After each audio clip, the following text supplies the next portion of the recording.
in the wide, wide world of sports is going on here? I promise you, whatever scum did this, not one man in this force will rest for 1 minute until he's behind bars. Now let's grab a bite to eat. Yeah, come on. I feel the hot wind on my shoulder and the touch of a world that is older. I hit the switch and check the number. Leave it on and then I slumber. I hear the rhythm ringing through it. Flamenco guitar and cumbia music. I hear the talking of the DJ. The travel listen, what does he say? I'm on a Mexican radio. I'm on a Mexican radio. Yeah! Broadcasting live from high atop the J.P. White Building in downtown Roswell, New Mexico. It's Mornings with Mike Winters on 106.5 Roswell's Talk FM. Is that what I sound like when I talk? Now, here's your host, Mike Winters. And good morning, one and all. Welcome to Mornings with Mike Winters. I am he. That would be me, Mike Winters. Happy Thursday, everybody. Yeah, we made it to Thursday. I hope all of you are having a wonderful day so far. Weather-wise, it's just a peach. Oh, it's beautiful. Another great week. Mid-80s. It's. I mean, you could find the complaints, be like, it's hot outside. It's perfect outside. Oh, yeah, someone's going to complain. No. Someone's like, it should be 100 or it should be 30 now. You know what I mean? People. But I'm not complaining. I love it. I mean, great. I could. I just don't want to. Nobody listens when I do. Exactly. That's actually a lie. Most people do, or people tend to listen when I do. There's, the whole microphone connected to speakers that go out to the like world. no choice. Yeah. Well, they do. We just ask you not to make that choice. Well, usually when we rant, then like 5 minutes later, we forget what we ranted about and we're on to something else. Yeah, usually when we're talking about nachos or something. Exactly. It's fine. So, they're powerful but short. Like nachos. Exactly. Like me. The whole Napoleon complex thing, he wasn't a super short guy. He was like 5'6", He was like a normal average he was short sized for man. like today. But today's standards, sure. Not for then. Yeah, he was an average, actually to even above average by those days' standards. I mean, so the reason Napoleon was always viewed as small was because of a political cartoon that came out in like right around the time that, he was doing his thing. Sure. That portrayed him as a tiny man. And so they always just sort of ran with that. Sure. Although I did see Bill and Ted's. It's true. The first one. Tiny man, loves his ice cream, loves a water slide. Genghis Khan was towering over him. Certainly Abe Lincoln was. Sorry, did you say hey Blinken? No, I said hey Blinken. Okay. Makes much more sense. Billy the Kid was even taller. It's true. But boy, could he bowl. You got game. By the way, I said this earlier, but if you get a chance to see the latest Bill and Ted movie and you like the first two, right, go see the third one. I definitely want to. It is great. On my list. If you love the first two, the third one is right there with it. And to be honest, the storyline isn't bad. Like this. Okay, it fits the whole franchise. Like when you watch the first two movies, and we ain't watching Schindler's List here. We're watching it's Bill and Ted. This isn't a spoiler alert necessarily, but this would be like the determining factor of whether or not I watch the movie. At any point in time, do Bill, Ted, or the combination of Bill and Ted scream out, "Station"? Does Station make an appearance? The little dudes? I believe they do. Okay. It's been a month since I've seen it, so I'm trying to remember. You know what? I think they have a bit cameo. Okay. I think they do. I have to check that out. I think there is a bit cameo at the end there. You have to at least wink at him. Yeah. Well, the whole movie's that. Right. Well, like that's the whole reason you make the movie like there's that. There's bits of those in it because like the first part of the movie feels like the very first Bill and Ted, and then then you get part in two. It's more like the second Bill and Ted. But the overall story is closer to the first Bill and Ted. But it's like natural evolution in the story, if that makes sense. Like they pulled it off.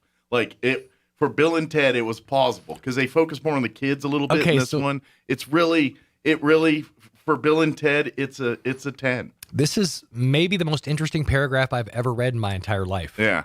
Regardless, while Station doesn't appear in the threequel, their role is taken over by Kid Cudi, who helps Billy and Thea as they time hop to build a super band that'll help their dads create a song that'll unite the universe and stop reality from folding onto itself. Yes. But Kid Cudi. Yes. I'm on the pursuit of happiness, Kid Cudi. Uh-huh. Okay. That's what it's ironically day and funny. night. It's funny. The lonely loner seems to free his mind at night. Kid Cudi. It's funny. That's what makes it funny. It is pretty funny. I mean, admittedly, that is pretty funny. Because they go through time. Does he swoop into this thing going, dum, dum, dum, dum, dum, dum, dum, dum, dum, well, day and night. They go through time. The lonely loner seems to free his mind at night. They go through time and they get like big time artists throughout time, even ones you kind of haven't heard of from ancient times and stuff. And then there's Kid Cudi. And then Kid Cudi. I mean, that's well played. Bill and Ted, man. Well played. I loved it. I don't care, but I know there's going to be people that poo all over that thing. But you know what? If you liked Bill and Ted 1, Bill and Ted 2, you're going to like Bill and Ted 3 30 years later. Same reason I'm going to watch Clerks 3. Same reason I'm going to watch. It's the exact same reason that I am now dying to watch Bel Air.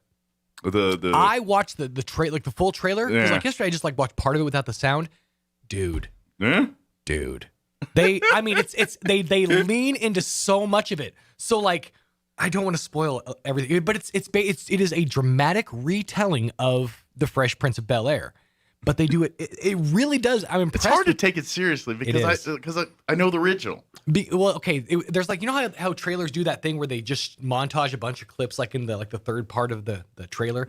That's what they do. And at a point in time, you see the Carlton character doing the Carlton. You see, but then they start to the last part you meet Jazz. They introduce the Jazz character and kind of how they met. He's from West Philadelphia too, so that's how they connected or whatever. And I'm kind of in, dude. I'm kind of in. I'm genuinely curious to see how they're going to do this. And I will be upset if they don't at one point throw Jazz out of the mansion, but I'm not sure how they're going to be able to work that in. You know what I'm waiting for now? They're going to redo the movie The Outsiders, but from the Soch's perspective. Them greasers weren't all that good. We're going to look at now Ralph Macchio and Tom Cruise and Rob Lowe are all going to be the bad guys. It's going to be them. They're just going to do that weird Scorsese de-aging thing. And Matt Dillon's going to be kind of a good guy, kind of a bad guy, in the middle, like he is in the real movie. I'm just trying to picture Tom Cruise today or Rob Lowe today, portraying with the de-aging, trying to do the same thing as his character did in those movies. Although of all the cast in that movie, the guy that looks most like he did then, I gotta say, he's probably Rob Lowe. That's true. That man has aged well. He has definitely aged very well. Yeah, Ralph Macchio, no. Well, Tom Cruise. You know what? Tom Cruise is pretty ageless too. I would say Macchio, kinda. Yeah, I mean, he looks good, but he don't look like he does in Outsiders. Because he was a kid when that came out. Yeah, but he's definitely got that. I mean, and that's the thing is, and granted, all the Hollywood money and creams that money could buy is the reason they stay looking young. But of course, we need a new Patrick Swayze. Yeah, we do. Yeah, we need new Swayze. Let me give you the rundown. Otherwise, we're going to be talking about Outsiders for 3 hours, and I don't know if people would want that. Stay golden, pony boy. We're going to replay an interview we had on Tuesday. Tamara Schubert with the Chaves County Extension Office joined us talking about they've got their holiday where it's their event where you go out to the fairgrounds and they do you get a book with all Christmas recipes and Christmas gift ideas, and you go a round robin to their stations. It's a big deal annual event that's coming up here in November. So she promotes that and a couple other things. She's the new ag agent there. She took over for Shannon Wooten about a month ago. And so she's hitting the ground running. So we're going to we talked with her, had a great conversation. And then in the 8 o'clock hour, about 8:15, Kathy Lay will be joining us. She works for the city of Roswell now. She's actually kind of multi-hat again, kind of like the city. But she runs Keep Roswell Beautiful, and she also does, she's got a couple other programs that are under her jurisdiction, I guess you could say. And we're going to talk about those, but talking a little bit about the Trunk or Treat event, Fall Festival, I should say, coming up on the 31st. Yep. We're going to be talking about this community volunteer program that's pretty cool. So she's going to join us in the 8 o'clock hour and talk about those things. And then in the 9 o'clock hour, about 9:15, we're going to have the folks from the Roswell Public Library join us. And we'll be talking about some of their upcoming events, including Dia de los Muertos. Nice. On October 30th. So, and then we'll do all the usual stuff, features and chit-chat and whatever else we can conjure up for this show today. Trying to figure out other ways we can shoehorn Kid Cudi into the conversation.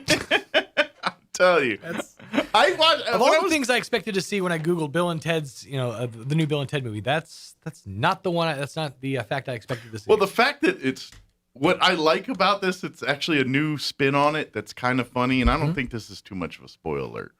But the whole quest is because at the end of the first Bill and Ted, they write the song that unites the world, and then the second one, they kind of like, all right, now we finally got them there. Well, this picks up 30 years later, like, we never got the song. Where's the song, And now the universe is in peril, and it's like, but they get help from the future again. Obviously, Rufus is no longer with us. Sure. So Rufus's daughter is coming, and is like, you'll find out more. Okay. But Rufus is a bigger deal in that world, like, and then what happens is they give them something where they get on parallel timelines on trying to find the song. So they end up talking to other parallel universes of Bill and Ted. That right there is the only way this is plausible. And let me explain why. Okay. The first Bill and Ted, and this is, I'm just approaching this from a full-blown Neil deGrasse Tyson perspective, All okay? right. Neil deGrasse Mike Tyson. That's right. That's right. Neil deGrasse Tyson. The first Bill and Ted. Rufus comes back from a future wherein Bill and Ted, the Wild Stallions, have already written the song Taking the World by Storm and become the greatest, the thing that saved humanity. Yes? Rufus was still there. Cut to 30 years after the fact, they haven't written the song and the universe is in peril. But the Rufus that was there when they had already written the song that saved the universe is no longer there. So what happened? Parallel timeline. It's like, not my problem, man. Not my problem. I ain't a producer. Well, I didn't get paid. I didn't get a check. It's one of those things where none of it's viably real. Right. So you got to let one or two slip. It goes, I bet you stop looking for logic in the Bill and Ted universe, Sean. Well, I mean, that's going back to, could Captain Marvel do any of those things? And that's what, you know what I mean? How about you shut your mouth and suspend your disbelief, pro wrestling boy?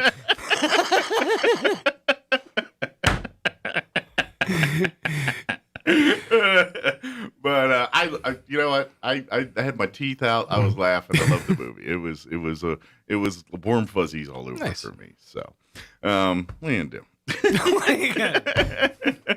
Unlike the Sopranos movie, which did not give me all the warm fuzzies. Did you watch the movie part? The movie? Okay. I did. Did it cut to black mid-sent? No. Okay. It was that movie. The characters are great. The acting is great. The story stinks. You pretty much just described The Sopranos. Pretty much. But the story, the telling of the story is good. Like The Sopranos, there's no real ending. It doesn't. The guy can't end a story. I don't know. That's what's going on. The Chase guy, wherever, the guy that does Sopranos. I know he's big and famous and powerful. That dude can't finish a story. So that's his problem. It's him and George R.R. Martin just can't wrap a story up. They just lack the end of story. He can draw you all, and he's M. Night Shyamalan ding donging you. No, that's the problem. They need to get a little Shyamalan in them. They got to figure out a weird twist ending. Oh, it was aliens. Totally. Okay. Yeah, but he you know what they should do? He reels you in and then just gives you no payoff. Here's what I would have unending respect for a serious, gritty, I'll give you an example. Better Call Saul. If after all was said and done, because we're going into the final season, yes, I will have unending respect for this show if the last episode, or maybe the season leading up to it, you just see clips where there's investigators showing up at different scenes of the past of Better Call Saul. And the last scene is the cops breaking in on the set of Better Call Saul and arresting everybody for some reason, a la the ending to Holy Grail. Yeah, Monty Python and the Holy Grail, where they didn't have an ending to the movie, so they just said, we're going to send the cops in and have everybody get arrested. That's what they should do. Let's make that happen again. Only problem there is we know what happens after Better Call Saul. It's a prequel. Fine. Fine. I'm just saying I would have more respect for a director if they completely like pulled all the all the seriousness out of it. See, that they should have done to Breaking Bad, and then that's just that would have been the problem there is we know what happens after Better Call Saul. Mm-hmm. We've already been given that part of the story. No, it's just in my head. I really want to get to the stupid 6th season. Oh, well, if they're filming why it did Odenkirk have to have a friggin' heart now, attack? so it probably about a year from now. It's halted again. It's still on hiatus because of Odenkirk. Oh, is it? I thought he was back on the set and everything. Last I heard, it's still like on pause. Well, that's unfortunate. Yeah. So, it is 7:21. We haven't done the weather yet. Probably should do that. It's weather and it's not bad. Enjoy. I'm meteorologist Steve Hamilton with your Pecos Valley weather. We have high pressure over eastern and central New Mexico, and that'll keep things fair and warm today with our afternoon high in the low to mid 80s. Overnight will be clear, low to mid 50s, and then we're in the mid to upper 80s tomorrow with the added sunshine. Things look fair. Clear for Friday night, and then close to 90 on the afternoon high Saturday, mid 80s and sunny Sunday. That's your latest forecast. I'm meteorologist Steve Hamilton. Thank you, Steve. Currently, 46 degrees here in Roswell. Humidity is at 46%. The same. Weird. So wind speeds are calm at the moment. Expect a high of 83 today under sunny skies with northwest winds 5 to 10 miles per hour. Tonight, partly cloudy with an overnight low of 52 degrees. Winds will be out of the south 5 to 10. Friday, mostly sunny, high of 85 tomorrow with southwest winds 5 to 10 miles per hour. Friday night, partly cloudy with an overnight low of 53 degrees. Winds once again out of the southwest 5 to 10 miles per hour. And then for your weekend, warmer on Saturday, sunny skies, highs near 88 expected. Winds will be out of the south 5 to 10 miles per hour in the morning, 10 to 15 for the afternoon. Saturday night, mostly clear, overnight low of 53. Sunday, sunny skies with a high of 84. Clear skies Sunday night with an overnight low of 49. And when you head back to work and school on Monday, sunny skies, highs near 86 expected there. So more just regular old nice weather for the next several days here. Hey, this coming up here on Saturday, this Saturday, the Roswell Police Department has once again partnered up with the DEA for their National Drug Take-Back Day. The Drug Take-Back Day will be happening this Saturday, October 23rd. It'll be from 10 a.m. to 2 p.m. there in the lobby of the Roswell Police Department, 128 West 2nd Street. This service is free, and those bringing prescription drugs can remain anonymous, no questions asked. Please note, however, the DEA, which will dispose of the collected items, cannot accept liquids or needles. So don't bring those. So even if you got like old cough medicine and NyQuil and what have you, can't bring that. But any other old prescription meds, even I think they even take over the counter. You can put it in a box and just hand it to them. And again, they put it in another box, which goes to get incinerated. It never sees the light of the world once you hand it to them. So if you have old prescription meds and you have them in the pill bottle still, if you want to rip off the labels or mark over your name or whatever, you're more than welcome to, but you don't have to.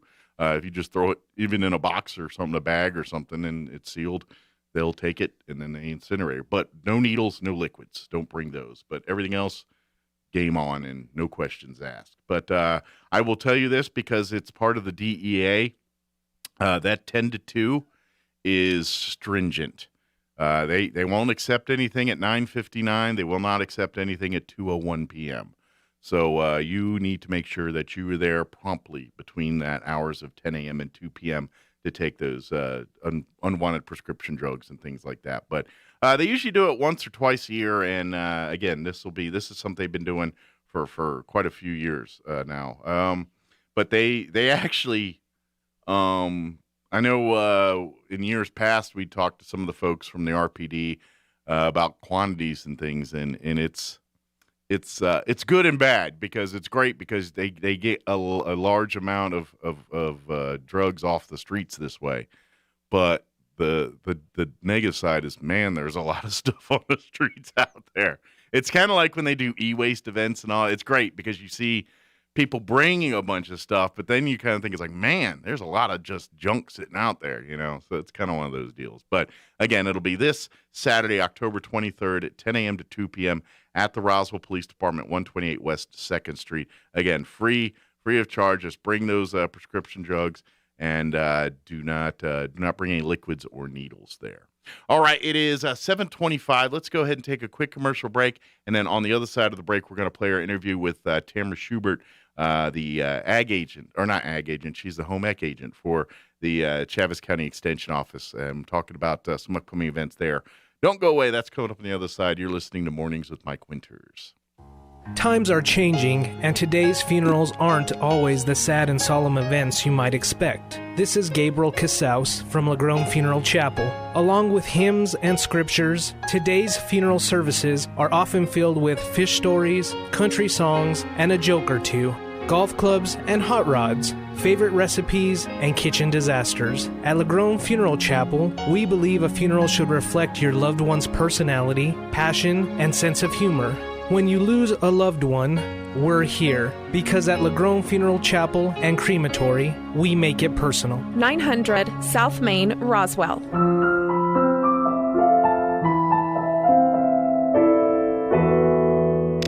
Christmas came early at Richland Chrysler Dodge Jeep Ram. A huge inventory has finally arrived at the dealership. Every type of Ram truck you've been waiting for. 2500s, 3500s, even some 4500s. Been looking for a new Dodge Charger or Challenger? They've got them at Richland. And don't go far looking for a new Jeep, Wranglers, Cherokees, Gladiators, even some work vans. It's like Christmas came early. But hurry, these will go fast. Richland on Southeast Main in Roswell. Maybe your AC unit needs a little tender loving care. If you don't know where to turn, then you don't know Jack. Fergalicious. In fact, they're downright funky. Fergalicious. Let the boys at Fergie's Plumbing and Heating get your AC unit ice cold, just like some of my lady friends. Don't let any fool make you lose your cool. Fergie's Plumbing and Heating. If you don't know Fergie, then you don't know Jack. 632-2660. Fergalicious. Meat prices are skyrocketing and supply lines are getting pushed further out. How do you plan to wake up every morning knowing you have beef in the freezer? Runyon Cattle has the answer. Get a half beef or whole beef today. A whole beef will feed a family of 4 for about a year. For less than $15 a day, you can skip the store and wake up knowing you have beef in the freezer. Call Runyon Cattle at 760-5655. That's 760-5655. Delivered to your home freezer. When you think of home health care here in Roswell, what's the first thing that pops into your head? That's right, Frontier Medical. We've been doing it better than anyone else for over 20 years. From in-home nursing to physical therapy and so much more. Doctors and hospitals from Albuquerque to Lubbock and everywhere in between have been trusting their patients to us here at Frontier Medical. So when it's time to make a choice, remember Frontier Medical. 575-627-1112. Frontier Medical. Name to remember. Martine's Capital Cafe in Roswell offers authentic and highly rated New Mexico food. Explore their amazing menu featuring huevos rancheros or asado with eggs or their green chili stew. And you can't forget their award-winning green chili cheeseburger, all made from scratch using their finest and freshest ingredients. Open for carryout with curbside delivery or limited dine-in. Just call ahead 624-2111. Martine's Capital Cafe, always pleasing the most refined palate. Open Monday through Saturday from 6 a.m. to 8:30 p.m. at 110 West 4th in Roswell.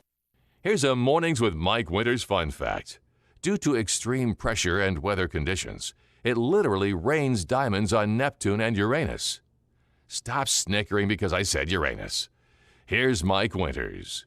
Joining us in studio this morning from the Chaves County Extension Office, Tamara Schubert back with us. Good morning. Good morning. Well, last time we talked to you, it was, I think you've been working a week maybe or something. You were pretty... Maybe. Brand new. It was days, I think. But now you got a full month plus under your belt. For folks that don't know, Tamara is, I guess she's the home ec agent. Basically, Shannon Wooten, who was that position for a long time and was a staple there, she decided to retire on us at the beginning of the year. Well deserved, I think. Yeah, well deserved. I'm giving her a hard. She well deserves that retirement. But now you get to carry that baton and keep going there at the ag office. Yes, sir. We've been in there just over a month, and it's been a busy month. Yeah, I would imagine because I know when we think of the ag office, obviously a lot of people go there for 4-H stuff and talking. In the ag industry, people want to know about everything from pesticides to agricultural, all of that,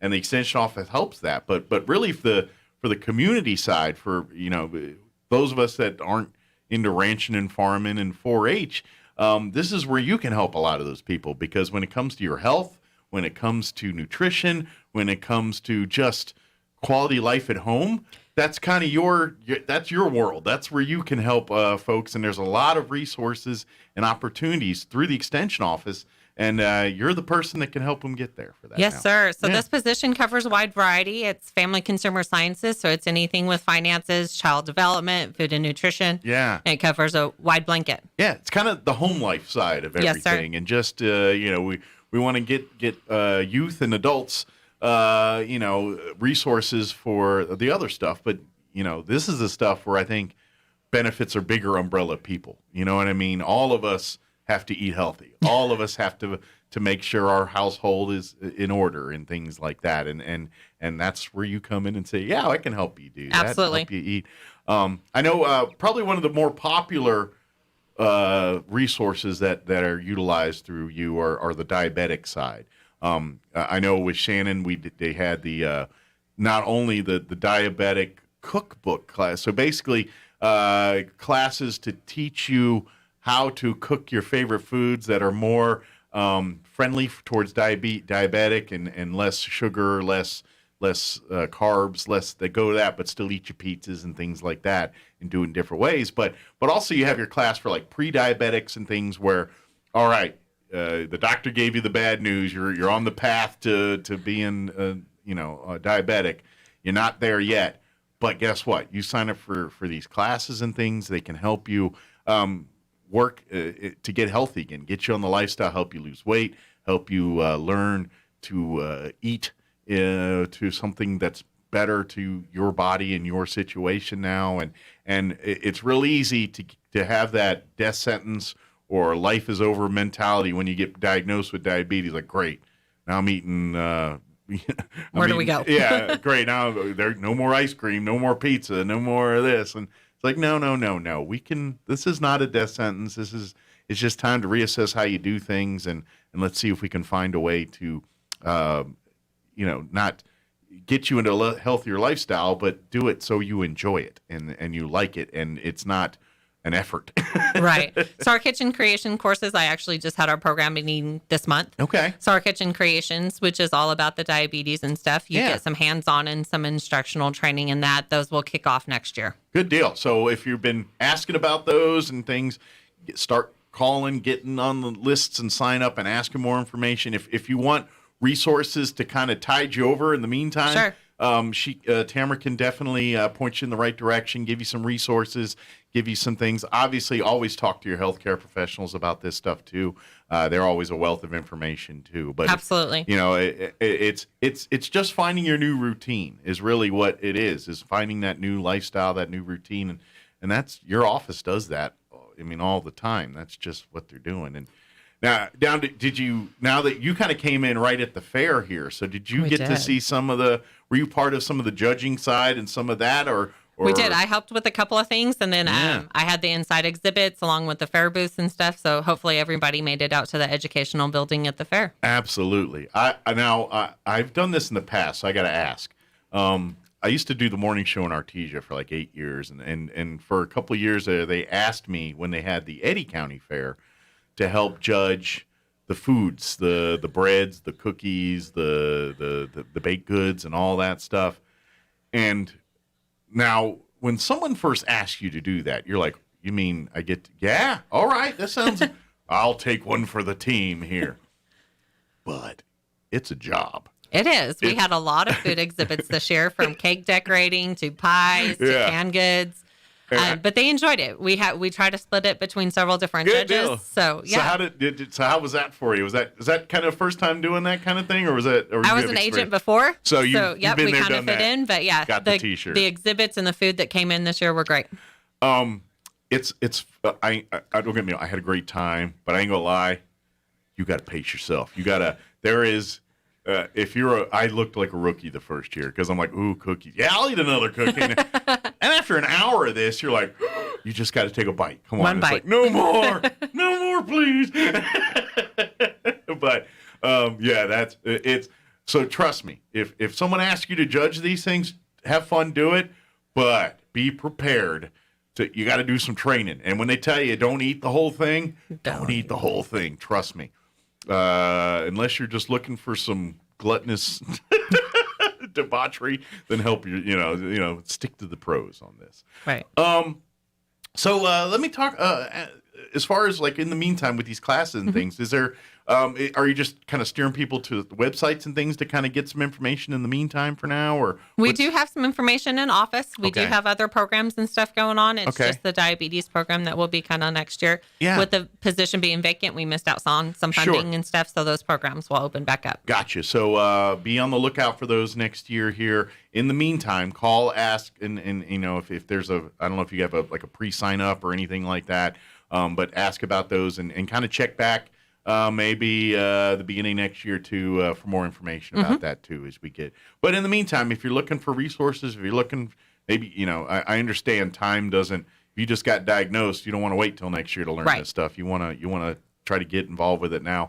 Talk with your doctors. A lot of times they'll set you up with a nutritionalist or something that can kind of help you.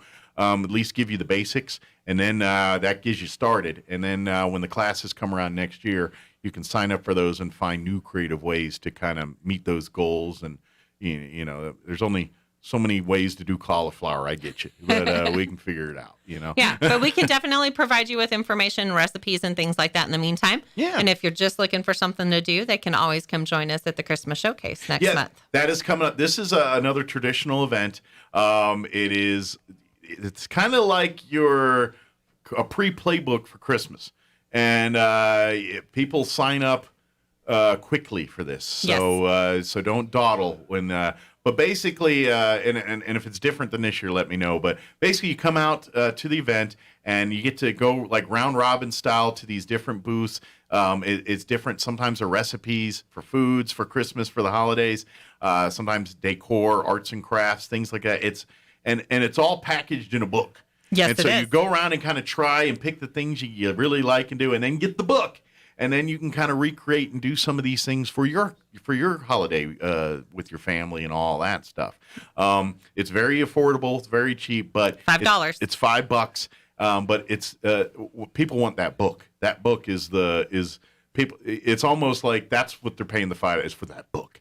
Well, and the $5 goes back to the kids for scholarships for the youth in Travis County. But the book is jam-packed with supplies, directions, recipes. They've got some great simple gifts that they can do for the holidays. They've got the decor that you were talking about. Yeah.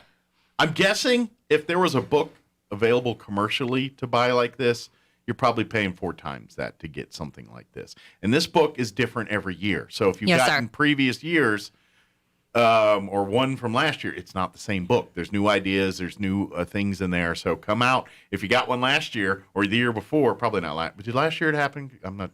They missed last year. Yeah, but COVID kind of threw a loop and things. But if you missed the last, or if you got one last time and you're like going, this book's handy. I loved it. Another one coming. There is. And they have a chance to do raffles for a quilt this year as well. Okay.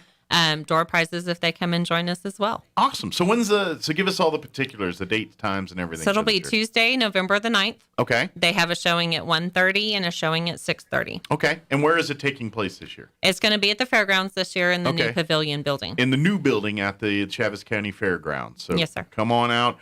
Do they need to pre-register? Do they just come out? They can. Okay. They can pre-buy their tickets from the extension office if they would like to. So $5 a ticket. Okay. Or they can buy them at the door. Okay. So if you space out and no problem, there'll be enough books for everybody there. Yes, sir. And you don't have to come like starving, but come a little hungry because you try things. They do have some yummy recipes. Yeah. I've tried some of them. They're awfully good. Yeah. So. Wet your beak a little bit on that. So, but that's November 9th. Yes, sir.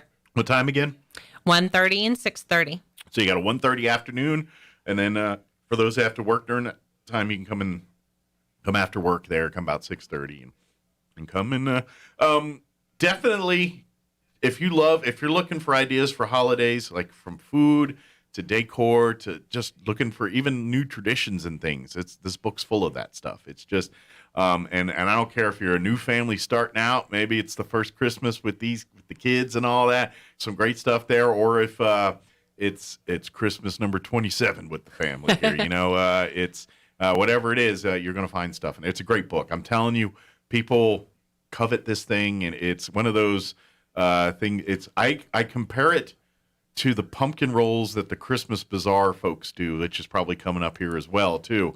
They usually do at the fairgrounds where they sell crafts and things. That the pumpkin roll is like a hot ticket item that goes quick. These books are kind of in that same vein. They don't last. So come out that day on the 9th or pre-order, go swing by the extension office, get your tickets, and that way you can guarantee yourself a book. So good deal. Sir. What else? Is there anything else we want to make sure we covered, or do we get new enrollments for 4-H started this month as well? So if they're interested in that, come pick up a packet. We've got lots of clubs for them to try out with lots of projects. Very good. Yeah, Andrea does an amazing job with the 4-H program, and now she gets to focus more on 4-H again, which I think she's very happy about. Although I'm guessing you and her are now kind of doing the ag side together till we find a replacement for Troy. And we have interviews for that position this month as well. So we're hoping by the next by November we're full staff in the office. Excellent. Well, is that job still listed on like the Workforce Connections and all that? It's not. It's closed. They are setting up for interview here in a couple of weeks. And then, like I said, hopefully it's filled by the first part of November. But in the meantime, if you got those kind of questions, don't hesitate to call the office. If Andrea or Tamara can't help you direct, they'll find someone that can help you. We will. We have a lot of extension experts at the college that we can direct you to. Yep. So bring your questions of, does this leaf look funny to you? And are these nuts okay? And things like that. Right. We'll do that too. Good deal. Well, is there anything else we want to make sure you mentioned, or do we get it all there? I think that's all that's coming up. Awesome. Of course, if you have any questions about anything we talked about here, if you're a Facebook user, it's the extension office is under NMSU. So yes. I think a lot of the Facebook stuff's under NMSU Ags and Sciences. I don't remember the exact. You can find us on the Travis County page for the extension clubs or the Travis County Ag or Travis County 4-H. There's several out there. Very good. So any of those through that. You can always come by the office there on Chisholm. Is it 8 to 5 generally? Usually you guys someone's holding down the fort there at the office. Uh-huh. And what's the phone number over there? It is 575-622-3210. Very good. So if you have any questions regarding 4-H, if you have any questions regarding home economics, diabetes, any of that kind of stuff, and of course, if you have any questions related to ag-related anything from professional growers and to your backyard questions, so they can help you out with that kind of stuff. Yes, sir. So, excellent. Well, Tamara, as always, appreciate the visit. Thank you. Welcome your full first month under your belt here. Congratulations. Right. And thank you. Look forward to more chit-chats and more awesome things coming out of the ag office here in the coming months. Yes, sir. Awesome. Good deal. Don't work too hard. Awesome. Good deal. Don't work too hard.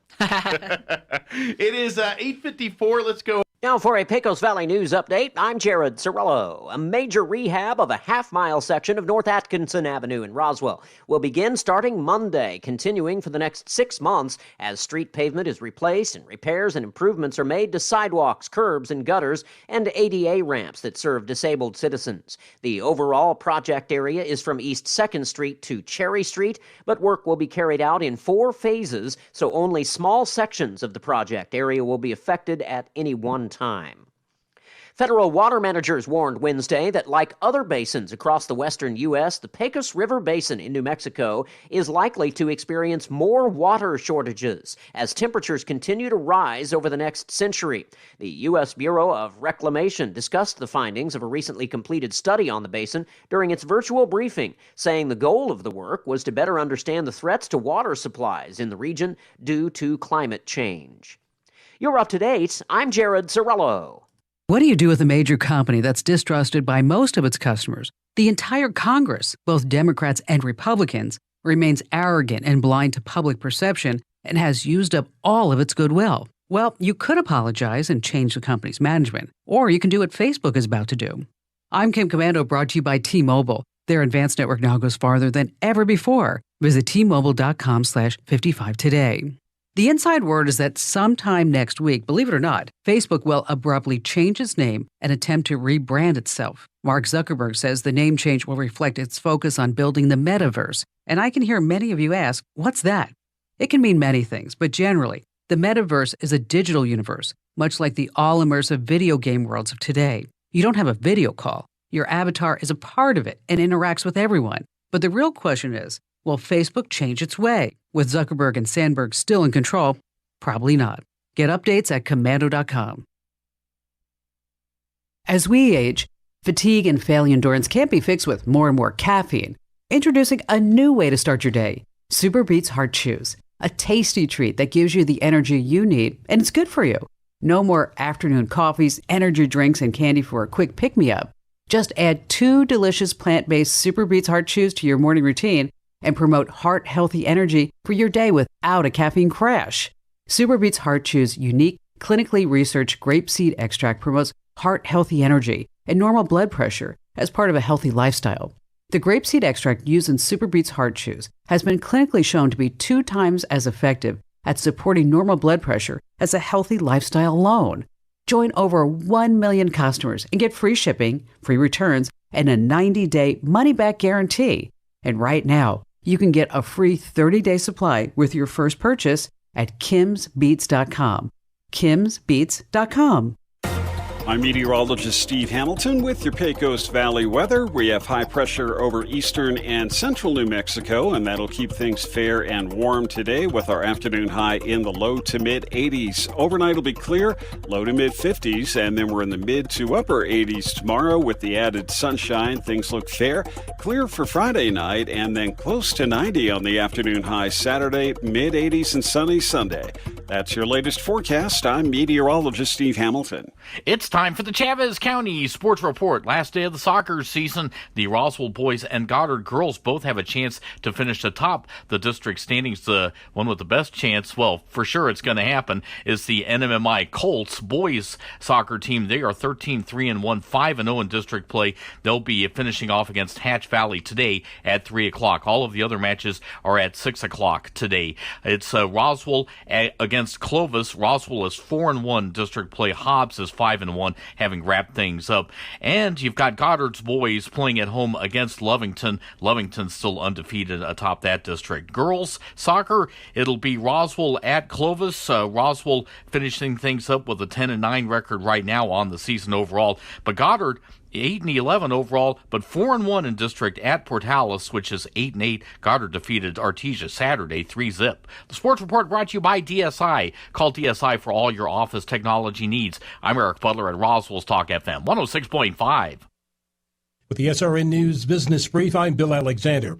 A Connecticut state legislator is being accused of creating a company that received more than $600,000 in federal COVID-19 relief funds for services that were never provided. Representative Michael DeMassa was arrested by FBI agents on Tuesday morning and charged with fraud.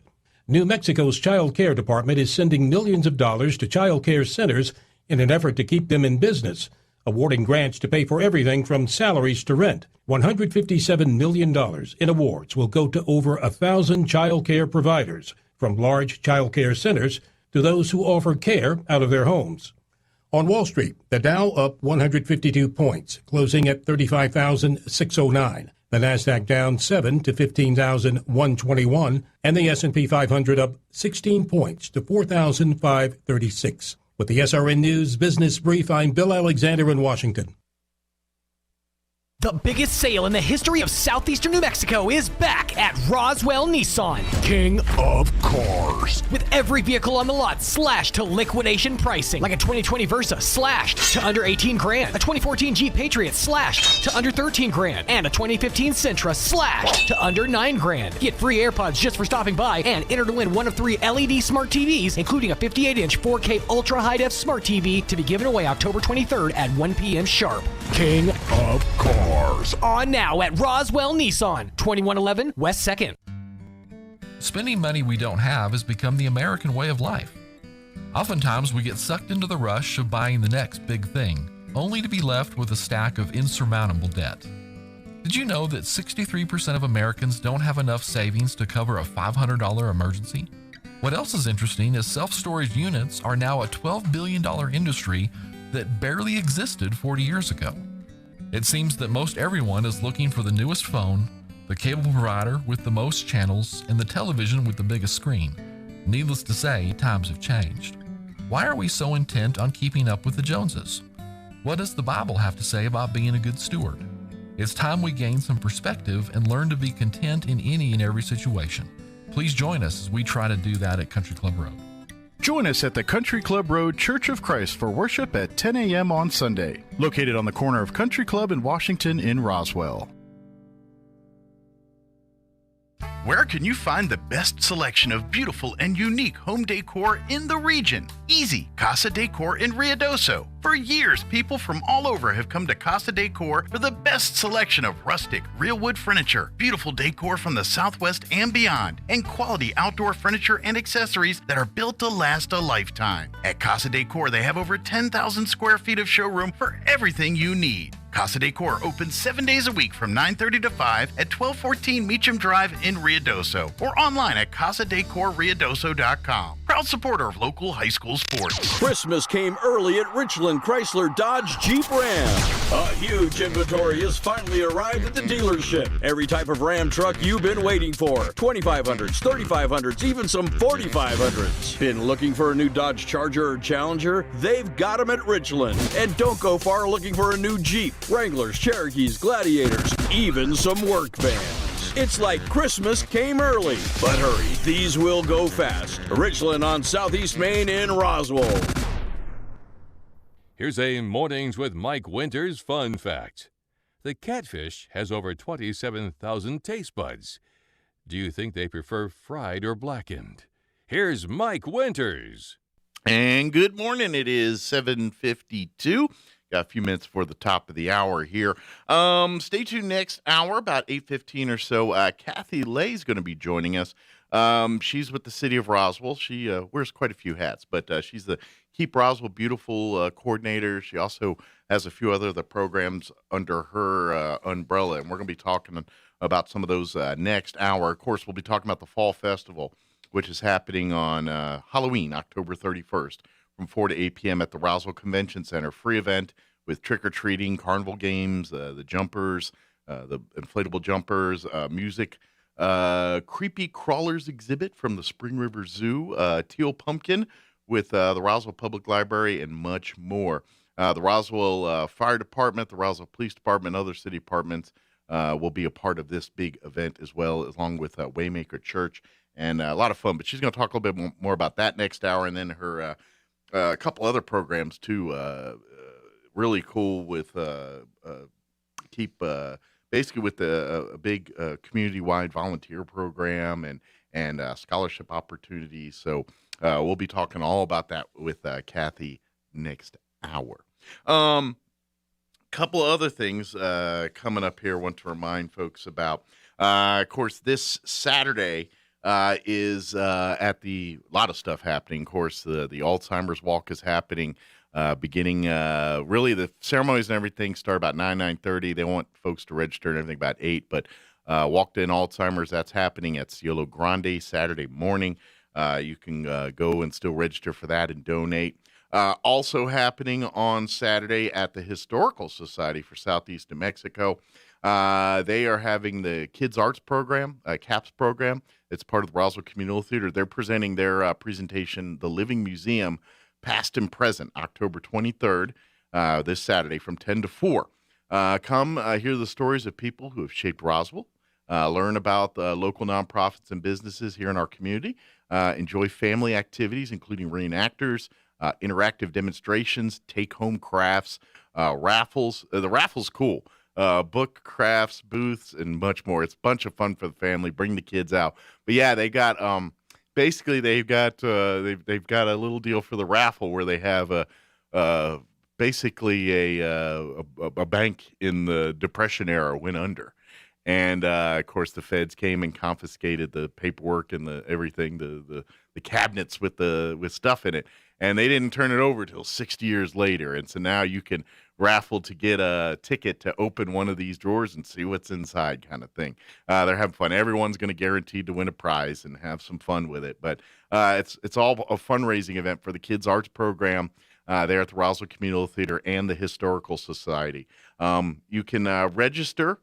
That you can get tickets in advance. I think they're just $10, very affordable. You can go to roswelltheater.com. That's www.roswelltheatre, theatre, spell it like live theater.com, and get your advance tickets then. That way you can pick time, because it's kind of you can get appointment times to participate in the various booths and things, and so that way if you we got a bunch of things on Saturday, but we got some time from noon to 2, we can come out.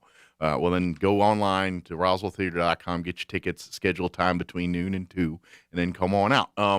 If you space out on getting advance tickets, no problem, come out, but be aware that you may have to wait a few minutes while there's an opening in the group and things like that. But if you forget to get your advance tickets today or tomorrow, no biggie. You come on out Saturday morning, and they'll get you in. But if to do them a favor and help them out, go ahead and get online. Go to roswelltheater.com today or tomorrow and get your tickets there. But it's really a cool deal that they got. If you've ever been to Graveside Manor, that's the CAPS program does that annually out at South Park Cemetery. They'll go out there and some of the more prominent grave sites that are out there, some of Roswell founding fathers and folks that are part of the history of Roswell that call South Park home. They do basically kind of like a little bit of what they're going to be doing on Saturday out there. Well, the kids dress up in their period costume as the person and kind of give a presentation and everything. They're going to be doing something kind of similar, different people.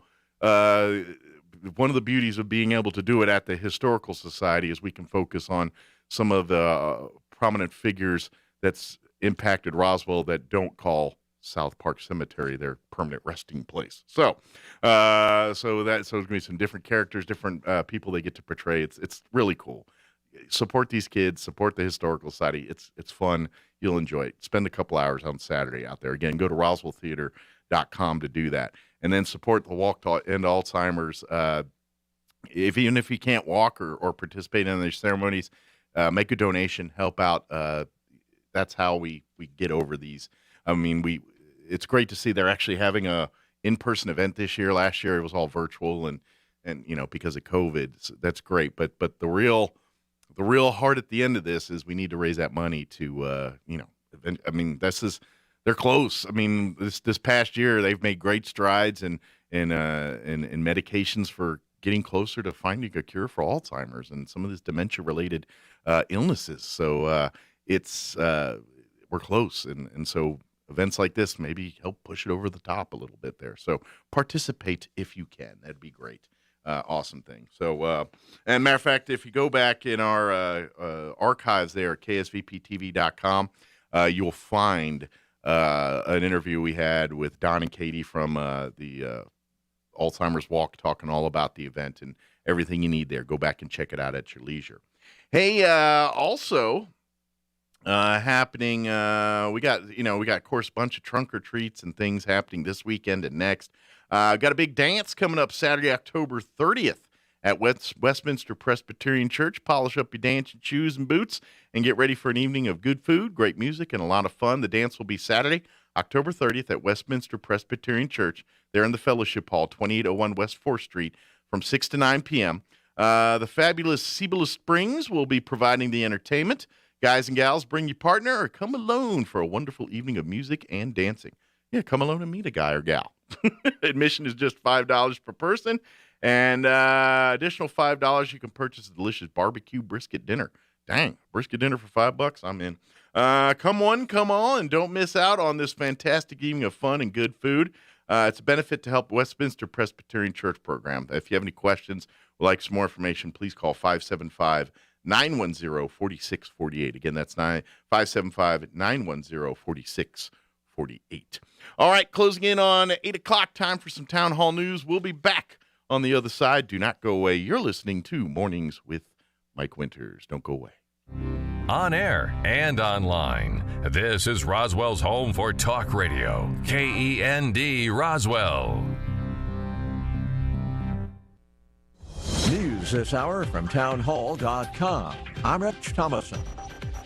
They may be just days away. Reports that as many as 60,000 migrants in a big caravan slowly making its way north through Mexico are closing in on the southern border. Former Border Patrol Chief Rodney Scott says Team Biden was warned of chaos on the border if common sense policies were tossed aside, the wall left undone. In my professional assessment, the reason the border is less secure is directly related to policy decisions that are being made. Scott testifying before Congress. I think it's important for people to understand and put it into context. It's just like your home. It's exactly like your home. If we don't know and can't control who and what is entering our home, we have no security. If we don't know who and what is entering our country, we have no homeland security. He says the Biden administration has stood by as illegal aliens from more than 150 countries pour into the U.S., and he says that many of the countries they came from either ignore or actually support terrorism. Former President Trump says we live in a world where the Taliban has a huge presence on Twitter, yet your favorite American president has been silenced. He's having none of that. Mr. Trump launching his own social media platform. The Truth Social app will be operated by the newly formed Trump Media and Technology Group. The number of Americans filing for unemployment dropped last week, hitting a new pandemic low. It's evidence that layoffs are declining as companies hold on to workers. The Labor Department says unemployment claims dropped 6,000 to 290,000 last week, the third straight drop. That's the fewest people to apply for benefits since March 14, 2020, when the pandemic intensified. That's correspondent Jeremy House. Watching Wall Street this morning, stocks are mixed right now. The Dow down about 77 points, while the Nasdaq is trading 22 points higher and the S&P 4 points lower. More on these stories at townhall.com. Mounds and mounds of fur. Our hairballs have hairballs. Our cat Mama, she's 10 years old. She has dandruff and an oily coat. I have two cats, Sweet Pea and Daisy. Daisy sheds like crazy. If you love your pets as much as I do, you want to do what's best for them to live long, healthy, happy lives. DINOVITE.com.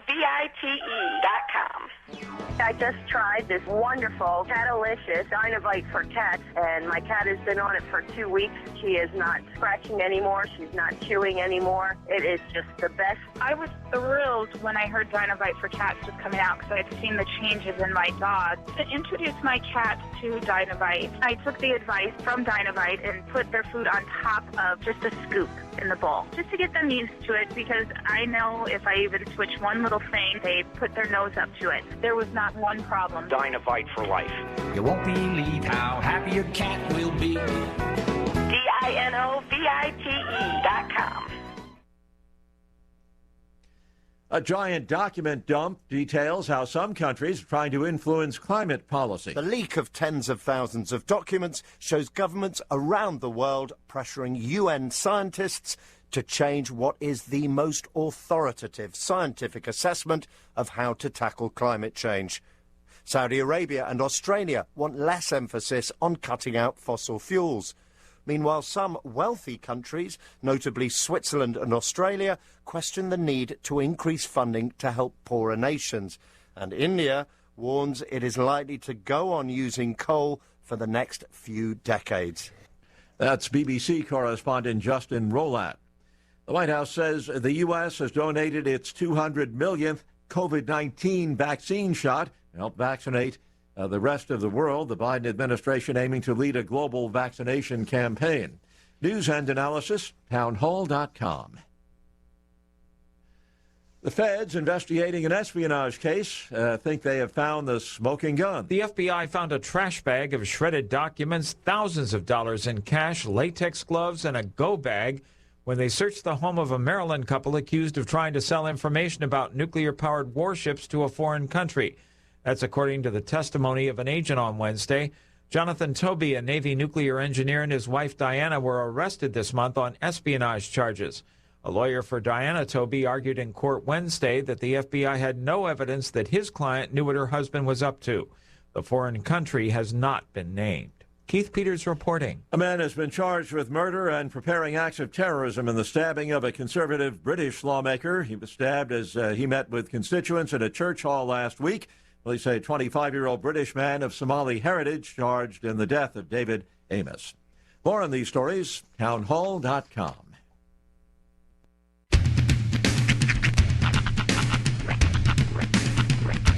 What in the wide, wide world of sports is going on here? I promise you, whatever scum did this, not one man in this force will rest for 1 minute until he's behind bars. Now let's grab a bite to eat. Yeah, come on. I feel the hot wind on my shoulder and the touch of a world that is older. I hit the switch and check the number. I leave it on and then I slumber. I hear the rhythm ringing through it. Flamenco guitar and cumbia music. I hear the talking of the DJ. The Travelician, what does he say? I'm on a Mexican radio. I'm on a Mexican world radio.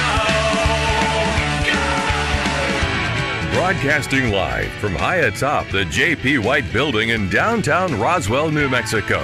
It's Mornings with Mike Winters on 106.5 Roswell's Talk FM. Is that what I sound like when I talk? Now, here's your host, Mike Winters. And good morning. It is 6 minutes after 8 o'clock. Welcome to hour number 2. The Deuce. Mornings with Mike Winters, right here on 106.5 Roswell's Talk FM. Buenos Thursday. See. Welcome to a wonderful weather Thursday. It's beautiful out there. Yeah, another nice day. That way. We're going to get spoiled. Mm-hmm. Not spoiled, but spoiled. I'm afraid I'm doing irreparable damage to the temperature gauge on my car because it's now on the daily. I start my thing way up in the heat. Yeah. And I end it way down in the AC. I'm going to break the knob off if I'm not careful. You know, you're about to give me some kind of like pampered people problem here, but I actually, because I have a garage, so the Jeep resides in the garage, right? And of course the concrete is heated, so right. But I don't know. I don't know what it is, but like this morning and yesterday, I was like hot. I wanted the AC on. Really? As soon as I got in the car, I'm like, man, it's stuffy in here, and I crank up the AC. Yeah. As soon as I get in my car, first thing in the morning, it's heat all the way up. I've gotten weirdly comfortable with heat, and maybe this is because I'm getting older. I used to like stay away from heat. Like tepid showers were my thing. It's not that bad of a movie. Al Pacino was good in it. It was really a hit. Even Val Kilmer was kind of a sleeper, admittedly.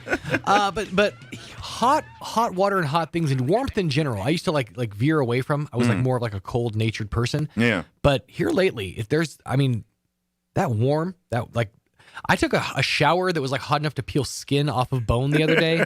Like so hot that like 20 minutes after the fact, there was still steam hanging in the air. Okay. And it was awesome. That reminds me of my brother when you talked about shower. Yeah. Not so much for heat, but pressure. Like, he's a big water pressure guy. Like, granted, I don't want a trickling shower either, but... Right. But, he's a little more... he likes the massage jets. Attentive. Well, maybe. I think more like fire department. But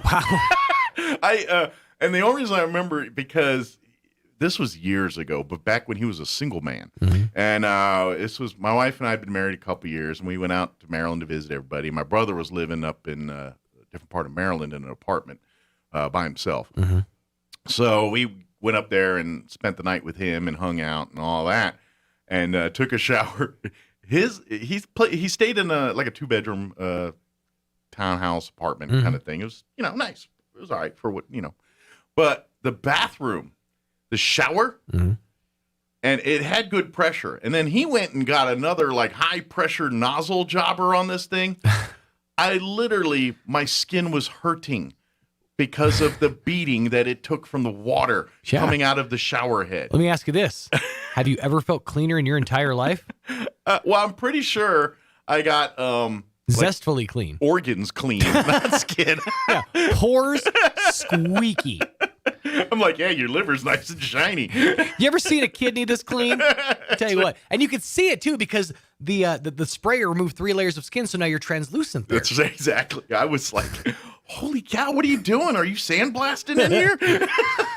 Yeah, I like the higher pressure when I'm washing my hair because I always feel like I have that weird, like, I never get the shampoo out feeling. So, like, when it's a higher pressure shower, for sure, I feel like it's zestfully clean. I'm a happy medium guy. I like a little pressure, but I don't need like getting blown to the back end of the shower because the water's kicking me back there.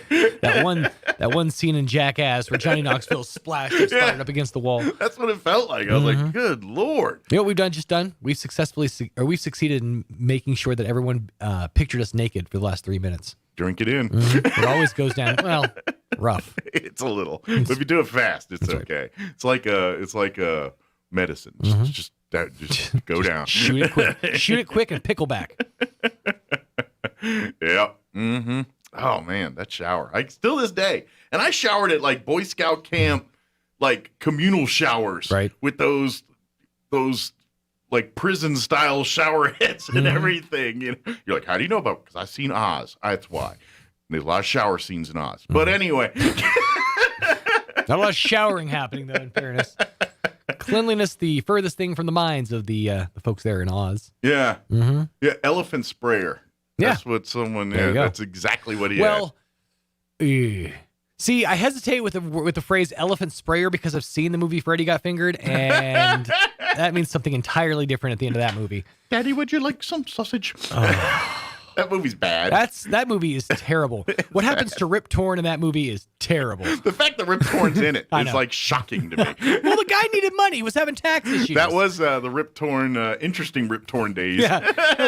What do you got? Yeah, I'll take it. Isn't that when he showed up at a bank or something, like naked, or it was something weird? Yeah, he was falling off the rails there for a minute. There was a bit where he like just showed up in like some closed building in the morning naked or something. Yeah, there was a whole thing with Rip Torn, but you know. Without Rip Torn, there'd be no Beastmaster. I can't help but wonder if it wasn't Freddy Got Fingered that pushed him over the edge. Think about it. That movie happened way back when. He's probably thinking, I'm doing this movie. I'm slumming it down here. Yeah, I deserve I was in Larry Sanders. I was in Men in Black. I was the chief of Men in Black. That's right. I was in Dodgeball. Yeah. That might have been after, actually. It was mid-2000s. Yeah, that was after Freddy Got Fingered. Oh, definitely after Freddy Got Fingered. Yeah, sure. That was one of the more later movies that Rip Torn did before he passed. So. Right up there with like the eulogies. Yeah. Like, I don't think he was actually in a wheelchair, but you could buy it in that movie. Yeah, makes sense. Let me give you the rundown for this hour of the show. This is 2 days in a row we've been talking about Rip Torn. I was talking about Rip Torn the other day. Was that on the air or was that off air? I think it was on, because we were talking about the whole sterile and like the taste thing. I think that was off air. Was it? Yeah, because we were talking with Gene and I mentioned the Beastmaster. Yeah, it was in the office. Yeah, so that was off air. But sorry. Hey, some of them are for us. I like Rip Torn. I love Lamb. Yeah, that's a soundbite for you. Clip that one. Yeah, I love Rip Torn. I like Rip Torn. We're going to get you up to date with the weather here in just a few minutes. Then here about 8:15 or so, Kathy Lay with the City of Roswell is going to join us.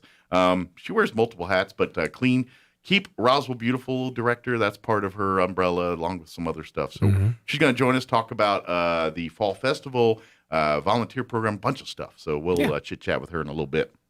Later on, we'll get you up to date with the news of the local variety, along with your town hall business update and whatever else we can come up with for this hour of the show.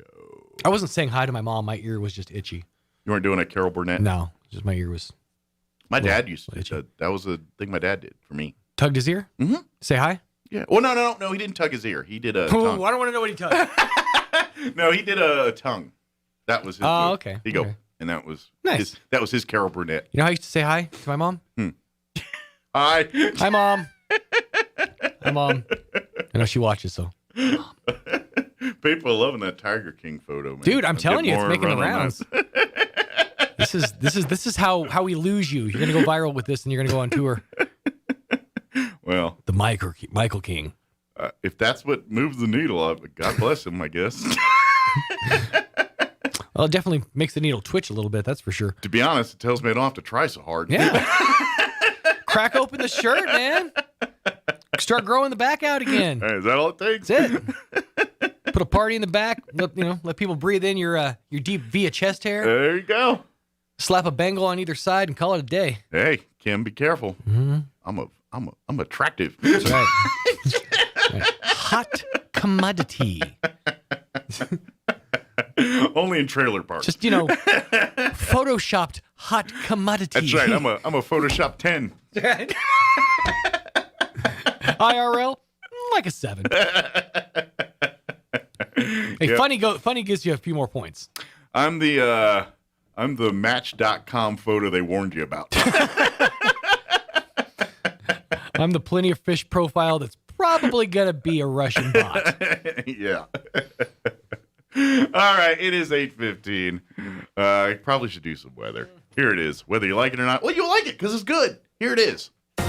I'm meteorologist Steve Hamilton with your Pecos Valley weather. We have high pressure over eastern and central New Mexico, and that'll keep things fair and warm today with our afternoon high in the low to mid 80s. Overnight will be clear, low to mid 50s, and then we're in the mid to upper 80s tomorrow with the added sunshine. Things look fair. Clear for Friday night, and then close to 90 on the afternoon high Saturday, mid 80s and sunny Sunday. That's your latest forecast. I'm meteorologist Steve Hamilton. Thank you, Steve. Currently 49 degrees here in Roswell. Humidity is at 46% with winds out of the north at 3 miles per hour. Sunny today, high of 83 expected with north winds 5 to 10 miles per hour. Tonight, partly cloudy. Overnight low of 52, winds out of the south 5 to 10. Friday, mostly sunny, highs right around 85 with southwest winds 5 to 10 miles per hour. Tomorrow night, partly cloudy, overnight low of 53. Then for the weekend on Saturday, mostly sunny, high of 88. Southwest winds 5 to 10 in the morning, 10 to 15 for the afternoon. So might feel hot on Saturday. Sunday, sunny skies, a high of 84 expected. And then Monday, when you head back to work and school, sunny skies, high of 86. Hey, Coyote football fans, don't forget tonight, that football game got pushed up a day. They made that announcement a couple days ago. So Roswell Coyote football is tonight as they travel to take on the Alamogordo Tigers. We will have that game for you right here on 106.5 Roswell's Talk FM. Excuse me, and live streaming video, ksvptv.com. That game's here at the Wool Bowl, actually. I apologize. It's not on the road. That game's here at the Wool Bowl. Tanner will be there at the Wool Bowl doing the video side, and I believe Art and Kelly are going to be with him calling the game tonight. So we'll have that for you. Kickoff is at 7, and then we'll have the pregame and everything for you here about 6:45 or so. So tune in for that. So if you're hoping to catch the Coyote game tomorrow, it's not going to be happening. It's tonight. We will have for you the Goddard and Artesia matchup for you tomorrow night. That'll be on the Goddard Perspective will be on 106.1 FM Fierro, the Artesia Perspective on 990 AM KSVP in Artesia, or for folks here that would want to catch the Artesia Perspective, probably your best bet is ksvptv.com in the video channel, or on our apps. You can actually download the 106.5 Roswell's Talk FM app and access all of our stations, but you can download our KSVP app, our Fierro app, or our Hot New Country 92.9, the brand app. Either way, all of it's there. All right, it is 8:18. We're going to take a 3.5-minute commercial break, and then Kathy Lay is going to join us, and we'll chit-chat about the Fall Festival and volunteer program and all that. Don't go away. What a great time of year this is. Leaves are changing, pecans are falling, and that feeling of autumn is in the air. Along with the change of seasons, your friends at the Tailgate Nation Roswell Ford suggested it may be time for a change of vehicles. And at Roswell Ford, there's no shortage of good, clean, late model cars and trucks that will serve your family for many years. For instance, right now, Roswell Ford has a beautiful 2020 Ford F-150 Lariat Crew Cab 4x4 with only 26,000 miles, and it's only $54,980. Oh, and here's a great deal on an SUV, a 2018 Ford Explorer XLT with less than 42,000 miles for just $28,980. They'll go fast, so you better hurry. Remember, Roswell Ford backs up all their pre-owned vehicles with a 3-day money-back guarantee, so you don't have to worry about making a mistake. And if you have a lightly used car or truck, Roswell Ford wants to see it. You'll probably be surprised how much it's worth. Whether you're thinking of buying or thinking of selling, come see us at Roswell Ford, the Tailgate Nation. Come see the balloons. Come hear the tunes. It's Artesia's annual Balloons and Tunes Festival, November 5th through the 7th. Weather permitting, the hot air balloons will launch from Eagle Draw between the blocks of Roselawn and 13th Street, 7 a.m. Saturday, 6 a.m. Sunday. For more info, call the Chamber at 746-2744 or visit artesiachamber.com. Balloons and Tunes in Artesia, New Mexico, November 5th through 7th. Join your friends. And paid by Artesia Lodgers Tax. Spending money we don't have has become the American way of life. Oftentimes we get sucked into the rush of buying the next big thing, only to be left with a stack of insurmountable debt. Did you know that 63% of Americans don't have enough savings to cover a $500 emergency? What else is interesting is self-storage units are now a $12 billion industry that barely existed 40 years ago. It seems that most everyone is looking for the newest phone, the cable provider with the most channels, and the television with the biggest screen. Needless to say, times have changed. Why are we so intent on keeping up with the Joneses? What does the Bible have to say about being a good steward? It's time we gain some perspective and learn to be content in any and every situation. Please join us as we try to do that at Country Club Road. Join us at the Country Club Road Church of Christ for worship at 10 a.m. on Sunday, located on the corner of Country Club and Washington in Roswell. The ultimate Wi-Fi experience is now available to you thanks to Smart Home Wi-Fi with Plateau. Get fiber-to-home technology 100 times faster than the average household internet speed. Plateau has multiple plans to fit your family. With Fast, get true 100 megs per second upload and download speed. With Faster, get true 500 meg. And with Fastest, get 16 gigs of download and upload speeds. Learn more at plateaufiber.com. Get the speed you need with Plateau. Tried, true, trusted. The biggest sale in the history of southeastern New Mexico is back at Roswell Nissan, King of Cars. With every vehicle on the lot slashed to liquidation pricing, like a 2020 Versa slashed to under 18 grand, a 2014 Jeep Patriot slashed to under 13 grand, and a 2015 Sentra slashed to under 9 grand. Get free AirPods just for stopping by and enter to win one of 3 LED smart TVs, including a 58-inch 4K Ultra High-Def Smart TV to be given away October 23rd at 1 p.m. sharp. King of Cars. On now at Roswell Nissan, 2111 West 2nd. Here's a Mornings with Mike Winters fun fact. Men are 6 times more likely to be struck by lightning than women. That's because men are 6 times more likely to wear a tinfoil hat in a thunderstorm. Here's Mike Winters. And go golfing. Have you seen the ones where they're on a ladder and they stretch the ladder over a balcony and they're walking across the ladder to try to reach? Yeah. Oh my gosh. Then you wonder why. What a tragedy. Well, why more men die? You kind of set that table yourself there. But good morning. It is 22 minutes after 8 o'clock. And joining us in studio this morning from the city of Roswell, I guess we could say Keep Roswell Beautiful Coordinator. That's one of your titles. That's one of my titles. Kathy lay with us this morning. I have like several little hats. Well, Keep Roswell Beautiful Coordinator and Volunteer and Outreach Coordinator. Volunteer and Outreach Coordinator and multiple hat wearer for the city of Roswell.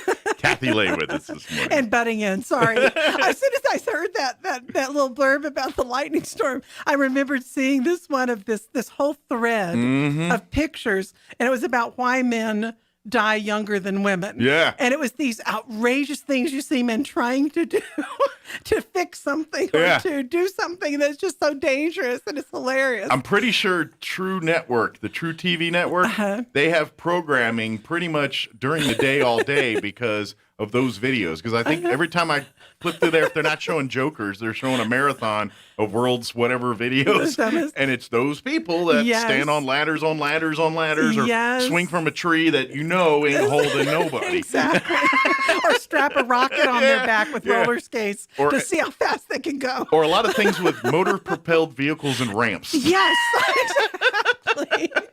My brothers actually started that when they were little kids, I swear. Well, that's just it. We did it as kids. These are adults still doing it. No, they never grow up. We learned that that's dumb. Well, some don't, obviously. True. They've actually got something they call the Darwin Awards. Have you heard about that? I have. I have. It's crazy. But anyway, sorry. Yep. I'm butting right in. Sorry. No, this is the show.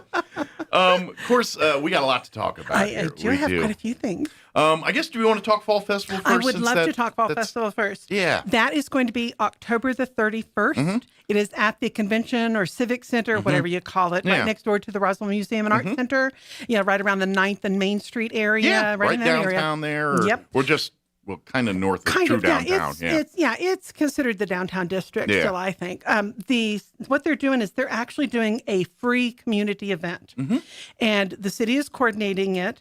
And they're going to have the police department there. The fire department is going to be there. Waymaker Church is helping to sponsor it. Yeah. We've got a lot of people that are kind of contributing, bringing in, like they're going to have bouncy houses and carnival games or they call them Jolly Jumpers, trunk or treating, music, just a lot of fun for the kids to have a place to go. It's from 4 o'clock to 8 p.m. Yeah, and the library, the zoo's having parts. Yeah, the zoo's going to bring creepy crawlies over. The library's going to have some activities there, and they're setting up booths. It's going to be inside. Yes. So that will be because they're concerned it's gonna be about nice weather. And cool right now. Yeah, the way it's looking, so it can be nice and cool. We were just talking about the weather here and how crazy it is. It's like winter at night. Yeah.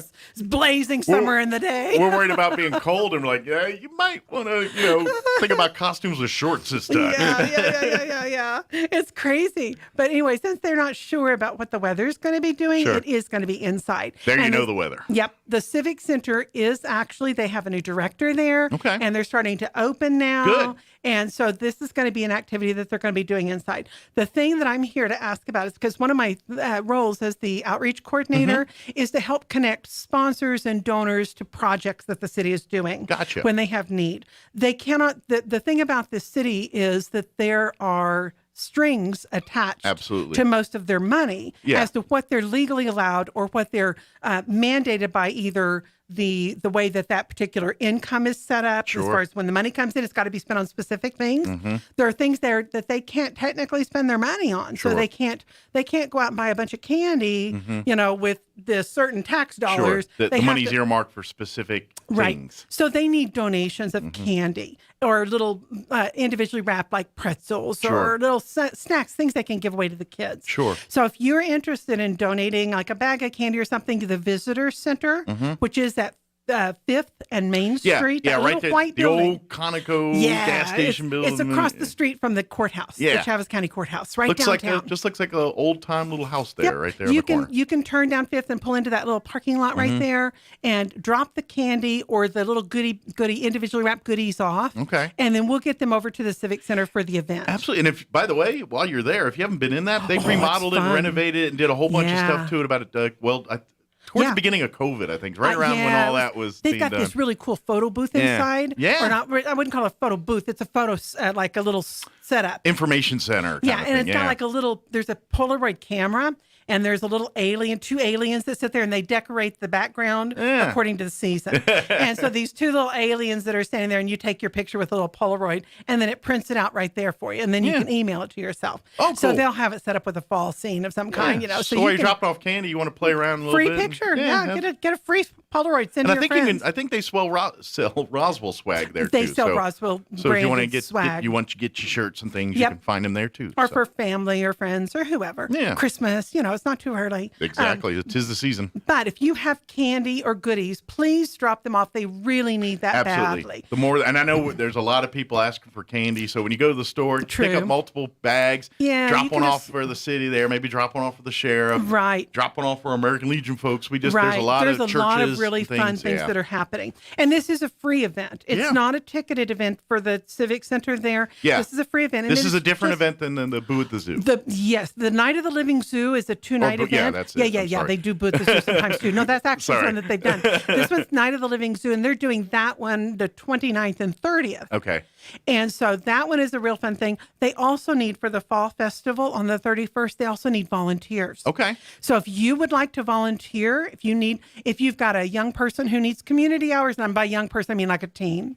If you've got a teen that is working for community hours, or college for student or something. Yeah, for their clubs, for their honors, for their group that they do, if they want volunteer just to hours, be good people, or if you just want to do something cool for the community, it's 4 to 8. So it's not like real late at night. And it's really not that No, difficult you can to do work. 2 hours or something. Help set up before, help tear down after, or during that 4-hour period. If you want to work a couple hours, Yeah, they probably really help need people, guide them volunteers. around and things. If And run get more bags of candy, which we're hoping we get lots of. yeah, hopefully there's a stash somewhere to replenish the booth. Yes, and just helping out. And so we definitely need volunteers and we need candy for the event. So if if maybe you live in a neighborhood where you don't get trick or treaters, and I don't need to buy candy. Well, just go buy candy and then drop it off at That'd be wonderful.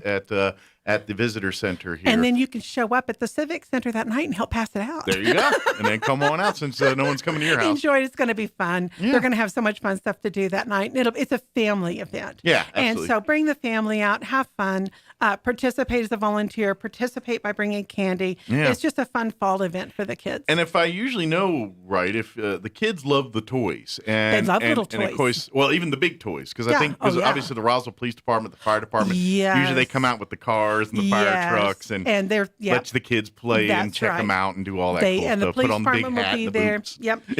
And it's a great. See, the thing is it builds that kind of sense of community. Yeah. That these people that serve us, they want to have that connection with the community, and for the kids to know that they're a safe person. Yeah. And that these are people that care about them. That's why they do the jobs they do. Absolutely. Yeah. So that it's like sometimes I think it's so easy to depict city entities or even the city itself as this dictator. Sure. And we lose sight of the fact that these are hundreds of people that work every day to make our lives better. Absolutely. And it's past all of the political differences of opinion about what they should or shouldn't be doing. There's always opinions about what the city's decisions are and different things. And it's okay to have those conversations. But when it's all said and done, these hundreds of employees are making our lives better by fixing our streets when it's raining or cold or hot, filling potholes. They're out doing these jobs like the sanitation guys that get up at 3:00 and come by and pick up our trash, and the animal services, which actually I just went and visited with the people from the animal services and took a little thank you gift from that Albertsons provided for us, a little thank you gift. And I dropped it off for them. And I asked them when I got them all together to give them their stuff, I said, do you guys all have animals at home? And they said, yeah. Oh, yeah, they're all pet lovers. They're pet lovers. Yeah. And the reason they do that job, but you remember those cartoons as we were kids, the bad old dog catcher? He'd Had have the net. the butterfly Yeah, net. exactly. Yep, He'd same thing. grab the dog and take him off to jail. Yeah. That's what we still kind of in the back of our minds think of at the animal services. Especially people, adults already. Yeah. Younger kids may not understand. We don't understand that those people love animals. And they are there because those animals are a lot of times come in injured or starving, or they're someone's lost pet. And because they get them and take them to a safe place, the owner has a chance to get them back now and find them, or they get a chance to have medical care and food. And they try to place those animals with homes and adoptions or animal rescues. They work really closely with the animal rescue organizations. And so when they talk euthanization, when that happens, that is always the last resort. And they put the feelers out to all the nonprofits and saying, hey, we got some on the short list. And so they give everybody as big a warning, as big. They really are trying everything in their power to find a home and make sure that this animal gets to go and enjoy someplace. The only time they have to is the extreme when the shelter's full. They've got more coming in. From what I have understood, I had a conversation a couple of months back, probably about 3 months ago, and was talking with the person who was at the time kind of helping oversee. They've got a new director there, by the way, too. She's wonderful. Okay. And the same staff were there before that I talked with. But one of the things that they said is they've not put down an adoptable animal. That's The awesome. ones they put down have been ones that were either aggressive and bit someone, Sure. and they had to because of Court order laws. or law mandate, Yep. yeah. And they get those animals into adoptive homes or get them into rescues. Yeah. And they are working. They can't consider themselves like a no-kill shelter because there are times that they're mandated to have to euthanize an But animal. that is the last resort. But that and is only the by last court. resort, and it's only when they really have no other choice. And I would throw this out. If you go by animal control to do some pet shopping and things, and, Yeah. and if you don't see a pet that, for whatever reason, They just have a doesn't mesh with you. Facebook. Yeah, go on Facebook, but walk right next door to the Humane Society. Because you're rescuing a pet either way. If you empty a cage at either one of those buildings, so if the cage is empty at the Humane Society, they'll fill it with one from next door. They really do work hand in hand. And if you want to take one from the Right. from the I always say the pound, but animal control.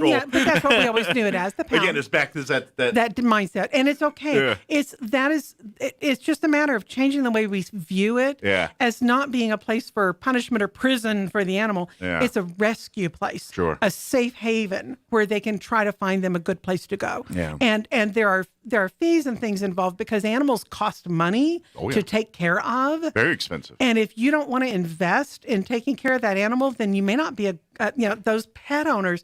But we're working on getting some programs in place that will help with And that. unfortunately, the Animal Control and the Humane Society and other rescue organizations deal with that owner surrender. Where, and this is why when I have the Humane Society on every time, we always say, we're getting ready for the holidays here. Pets as gifts aren't great surprise gifts. No. These are, they make wonderful gifts, but if Only you're going if- to give to the person's fully on board with from the process of selecting it to understanding the responsibilities and because especially older people are like, well grandma's home alone now, let's get her a cat or get her a dog, and that's wonderful, but let's make sure grandma's on board and grandma's willing to take care of it and do everything. Willing and able. Able's the other thing too. Right, Yeah. because they are wonderful companions, but they live sometimes 20 years. And cats got a long life.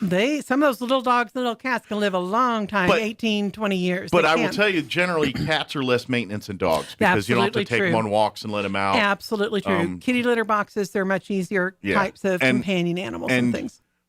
I'll tell you this: every single cat that comes out of animal control or the Humane Society, they're already litter box trained, and it's they've kind learned of that. It's such a natural thing. Isn't that weird? Yeah. Well, I've had two cats from one from each location, and since I've and both times that wasn't like I didn't have to. It was. There was no potty very training low done. maintenance, right? Here's the litter box. Oh, okay, got it. What we did was we didn't give them the whole house at first. We just had our laundry room was like a nursery. Yeah. We had their litter box in Introduction. there, and for a couple days they hung out there, and then we give them more of the house. And that was smart. Yeah, a slow introduction. Yeah, That's really it's smart. not our first rodeo. We've been to a couple of these, but yeah, and if you do that, I mean, there's very little to no training. Right. And cats aren't really receptive to training. They follow routines and patterns, That's but if true. you try to train them, they're going to fight you tooth and nail. Isn't it funny how they're so different in their personalities Yeah, like yeah, that? exactly. It's true. Now, It's dogs very the other true. way. Dogs, they're going to do anything. They want to everything, they want to please you like crazy. but at the same time, they're more needy. You got to take them and walk. You got to take them out all the time. They don't have the luxury of going to a litter box. Right. So if it's a larger dog, they need exercise. That's true. You can't just keep them cooped up in a house. Absolutely. They got to run. So if you don't have a fenced-in yard or a place for that animal, Absolutely. then that's probably not the best option for That's you. very true. Very, very true. But that's one of the things. If we see that these services and these people that do that are serving us just like the animal services. So anyway, but yeah, that was a lot of fun. And we do get volunteers. One of my programs is about recruiting volunteers for things like adoption events at the animal services or for the event like the fall festival. Okay. And also I work with Keep Roswell Beautiful and I get volunteers for programs that we do for that. If you have someone who is wanting to volunteer for example, I was talking with someone yesterday that their youth is meeting a number of hours for Honor Society. Okay. And they were asking about different opportunities for volunteering. one of the things that I do is with Keep Roswell Beautiful, we got grant funding. Mm-hmm. Grant funding pays for cleanup supplies and we can provide them for free. Okay. And I have a volunteer tracking sheet. Okay. And you can actually go out and do cleanups in public places. Pick a park. Go out for a couple hours, clean up, sign your time in on this, and just keep track of the days you go out, how many bags of trash you pick up, the address where you go, how many hours. Is this kind of like Adopt a Highway Can style? be. It's kind of style like that, but you can move around. Gotcha. Like for example, you're not beholden to one spot. Nope. I'm going to go over and I'm going to go to the cemetery and ask them, Kate, do you want me to come by and pick up some stuff over at the cemetery? Gotcha. I'm going to go over to Cielo Grande Park or to the the bike trail that goes, the Spring River bike trail that goes under Main Street. Okay. I'm going to walk along that bike trail and pick up trash. Okay. I'm going to go over to Spring River Zoo Park. I'm going to go to Loveless. I'll go to the splash pad. And each time I can go to a school grounds. That's public property. Yeah. I'm going to go over and pick up the playground at this little elementary school and go around the school and pick up trash around the school. Sure. You can pick a location that's a public Maybe not location. do that during school hours. Just as a pro tip. But No. Don't drag me into that. You're going to have some mad mamas and daddies calling me. Maybe on the weekend when you do that. But or you could do it like after school or if you're a homeschooler. Yeah. But anyway, and we want to see people go out and they can do it as a family. They can do it as an individual. They can do it as a club, a group. If they want to do community cleanups, sure, we can give you free cleanup supplies. We can give you trash bags, disposable gloves. We have safety vests. We have trash grabbers. Okay. You can borrow the trash grabbers and the vests, and then we'll give you the gloves and the stuff. Okay. Go out and do cleanups. I'll give you a sign-up sheet. Okay. You can track those hours, and those can count towards your community volunteer time. So if you like to start little groups here, like you said, youth groups. Yeah. I know Boy Scout troops are always looking for community service. I imagine Girl Scouts the same way. Yep. Church groups. Yep. If you want to do a cleanup, I can hook you up with supplies. Yeah. And here's the one that I specifically wanted to target today. We got grant funding for a new program that is the Empowering Youth Cleanup Fundraiser Program. Okay. I actually have grant funds for this. Yeah. If you have money, you get paid. I got money. It's burning a hole in my pocket. Can't wait to spend it. I want to spend every penny of that grant money. I'm not going to give them a dime back. And it makes them happy when I don't give them money back. Yeah, they're happy. We're happy. It's a win-win. Happy. Win. What it is that we have funds to pay youth groups in that are located in Chaves County. Yeah. So let's say it's the Boy Scouts, Girl Scouts, church youth group, a club from the school, the chess club. It can be a cheer group. It can be a traveling sports team.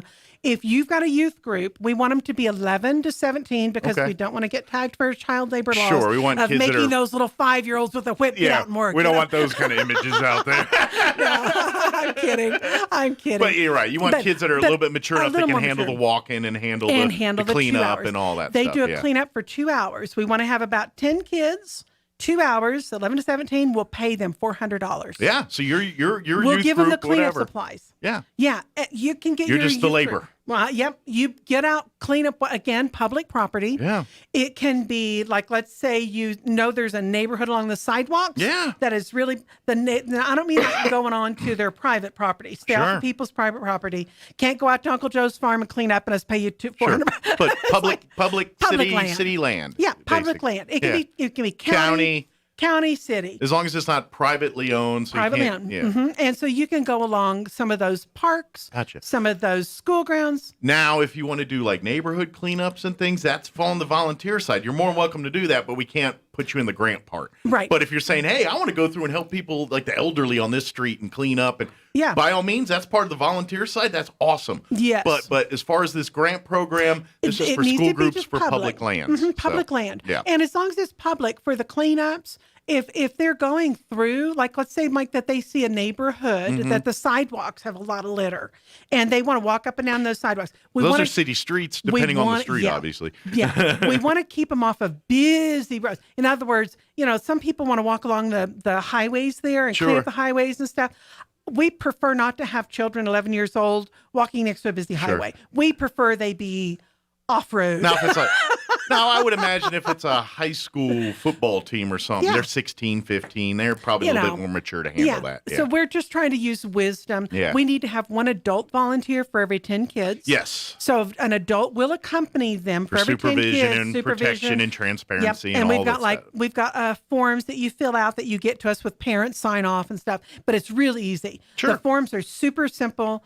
I can get those to you. You can contact me. I will give you vests, trash grabbers for all those kids. I'll give you bags. I'll give you disposable gloves. Mm-hmm. You have everything you need to do it. You just bring the boys or the girls. Yeah. You get those kids out there and do your 2-hour cleanup. Bring all the stuff back, and then I give you a form to fill out, and then I pay you $400. Awesome. And what I like about this, especially because I'm guessing with the world of COVID, the normal fundraising methods that these groups have, you know, selling candy or selling like discount cards, right? It's probably a little harder to do that in this world. Yes. So this is an alternative to help offset some of that. And for they'll you guys. be outside in the open air. Yeah, They can exactly. be in safe places. They don't have to be crammed in close together or handling food things. This is a place that they can do. Sure. Even if, you know, and they can follow the health requirements or the health whatever the state's requirements are. They can follow those and be outside doing that. Absolutely. And so this is something they can do in spite of the conditions of COVID. Sure. They can get out and clean up trash. And another aspect I like about this is as a youth group, you can use this as that teachable moment or that educational side of your program and teaching some of the valuable skills that children need as adults. And they learn or reinforce some of those skills during these cleanup events. Yes. One of the things that I've done in studying about litter prevention, because we're getting ready to kick off a really cool litter prevention campaign later this winter, like December and January is when it's going to be really kind of kicking off and heating up. The studies show that areas that the litter is picked up in are less likely to be littered in. But if there's lots of litter, people feel they feel a sense of entitlement. Like it's I can okay. throw. It's Everyone okay. else did it. I can do it. But if there's no litter there, they're reluctant to throw litter. So that by doing these cleanups, they can prevent litter from being thrown there and it's in the same amount as it would have been if they hadn't done the cleanup. And also one of the youth groups that did it, the leader came back and was telling me the kids were out there and they were picking up all this little bitty trash and they were just shocked by how much there was when they really started looking at it. And another group came out was getting ready to practice on the sports field. They were saying, "You better not throw your litter out here. We worked hard to clean this up." And they buy into the fact that they saw that it took a lot of work to get it done and how much nicer it looked. Yeah. So you're educating those youth. That's the reason that the state will give us money to do this. Yeah. Is because it has an impact on the youth. Sure. It can prevent litter in the future. So it's a really great program. It's setting better habits for our future. Absolutely. And so that is like the ulterior motive. And what I love love too is, for anybody that's spent any kind of time in Southeast New Mexico knows that it's windy as all get out here. Oh, my gosh, yes. And so I imagine there's even part of that where you're cleaning your area and they're like, well, look how trashy it over there. They got to clean up too because otherwise that's all going to be here in an hour or a week or whatever it is. And so it raises that awareness too about how much stuff we just trash. And I don't want to get into government mandates about plastic bags and paper bags and all that. People need to do what they need to do, but that doesn't mean you can't be personally responsible and say, you know what, I need to do my part in this. And I think this reminds us of that is sure, we don't want to be told that we got to do this, and this, but as adults and as people that live here, we want to be good stewards of it and we don't have to go crazy. But you know what? It's not hard to clean up after ourselves. It's not hard to properly throw things in a trash can and things like that. It's not hard. It makes such a huge impact when just for one person, we sometimes feel like our one effort doesn't amount to much, but it's the combined efforts and the educating other people to follow that. They found in looking at commercials, it's hilarious. You think that the commercials that show this horrible place to say, do you want to live here, would actually work. They really don't. Right. It's like people see all the trash thrown around in that picture and they go, oh, I guess it's okay. Everybody else does it. Exactly. And it almost gives them that sense, just like with the litter prevention. Sure. But when we see people cleaning up stuff, it actually inspires us to follow that that example. Yeah, keeping up with the Joneses mindset a little bit. And you here. start saying, oh, they're doing that. That must be the right thing to do. Sure. And it is. If you bend over and pick something up and throw it in the trash, and someone sees you do that, they're more likely to feel like they should do that too. Well, and it's part of the begats and the evolution of it. It's we're heard. Well, it's just something like we know, for instance, when the mayor, one of his big platforms is, and has continued since he's been mayor, has been derelict buildings and things. It's the same philosophy. Right. If you see derelict, abandoned buildings, that draws and brings nefarious elements because people that want to do things off the radar go to places that aren't on the radar to do these things. Right. And littering's the same way. If Litter seems to attract that. If you've got a neighborhood that's full of trash and things, guess what? Your property values are down. People aren't going to move there. You're absolutely right. You're telling people, stay away from my area. That's basically what you're saying. Right. And, it's not a good place to be. And exactly. And so with minimal effort on us, put it this way. You don't want to get to a point where you got a government of any entity mandating you do this, this, and this. Right. We as adults are well capable thinking people that are very capable of living and managing our lives. And we may not all agree exactly on how that's done, but we certainly don't want someone else telling us exactly how to do that. So guess what? We've got to step up as citizens of this country and be responsible. Right. You don't want to be told what to do? Fine. Then know what you're supposed to do and do it. Right. Right. If you listen, do you know what? It's like, they often laugh. Have you ever seen some of those rules, those placards or rules, and it'll say, no, are these, you get this list that you sign for something, and there's all these rules on it, and you're going, my gosh, are some of those laws? Yeah. When you read some of those crazy laws, you think, somebody had to have done this for them to have had to make a rule. Exactly. Why would you make a law that you can't do some of these outrageous things unless someone did that outrageous thing? There was something that made logical sense to somebody at one time when that came out. It's like I'm thinking, why would they need that rule? Well, obviously because somebody was doing that. Well, you always hear the ones with horses, putting horses in different places. He's like, somebody did it apparently. So yes, if we will choose to do things that are right in the way we take care of our environment, our neighborhood, our community, if we do those things voluntarily and we set that role, others follow. Absolutely. And it makes a huge impact. It's just like they talk about, how many straws or how many plastic bags, like you say, that they'll do cleanups in areas and they'll come in literally. In fact, I'm just waiting to get the numbers. We did a community cleanup last Saturday, fall cleanup. We had 48 people came out. It was great. McDonald's gave us breakfast burritos. Hispano Chamber helped us. El Toro Bravo. It was great. And Excel gave us light bulbs. It was wonderful. As we had all this free stuff we gave away. I'm waiting to hear how much trash we collected. Good. Because they took it and weighed it at the dump. So I'm waiting to hear back how many pounds it weighed. But we were shocked by some of the things people had thrown away. But when we clean that up, it's like that whole effort will make an impact because that little bit, that it's like when you throw that little bit away, it piles up. Sure. When you don't throw it away, it makes a huge impact collaboratively and corporately. Absolutely. And by the time you put it all together. We're running short on time, but I want to put a quick caveat on that too, is I would ask this of our volunteer groups and things. If you're going out and doing these awesome things, love it, appreciate it.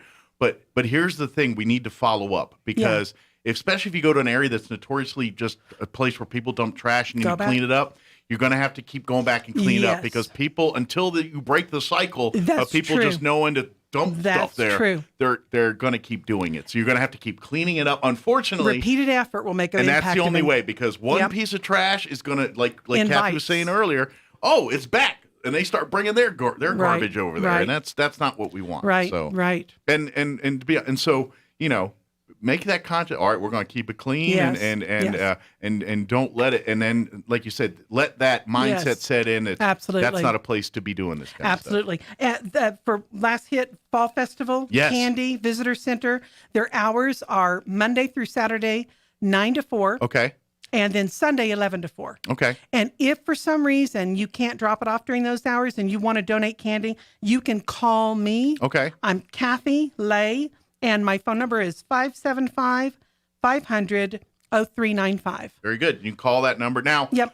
And I'll tell you this. If you want to bring candy here, And earmark it, because I'm taking. Oh, yeah, that'd be great. Bring candy by here and you say, give it to the sheriff, give it to Kathy. That'd be fine. I'll hand it here and make sure it gets to the right people. He'll call us. I will, because I'm helping. He'll only take a small percentage, right? Just a couple of candy bars. I'm kidding. I got a 2 candy bar finder's fee. That's it. Papa got to eat too. Just kidding. It's like when the kids come in with their candy bag and the parents go through it. And we just got to check to see if it's safe. Yeah, that right. looks tainted. I better eat that one for you.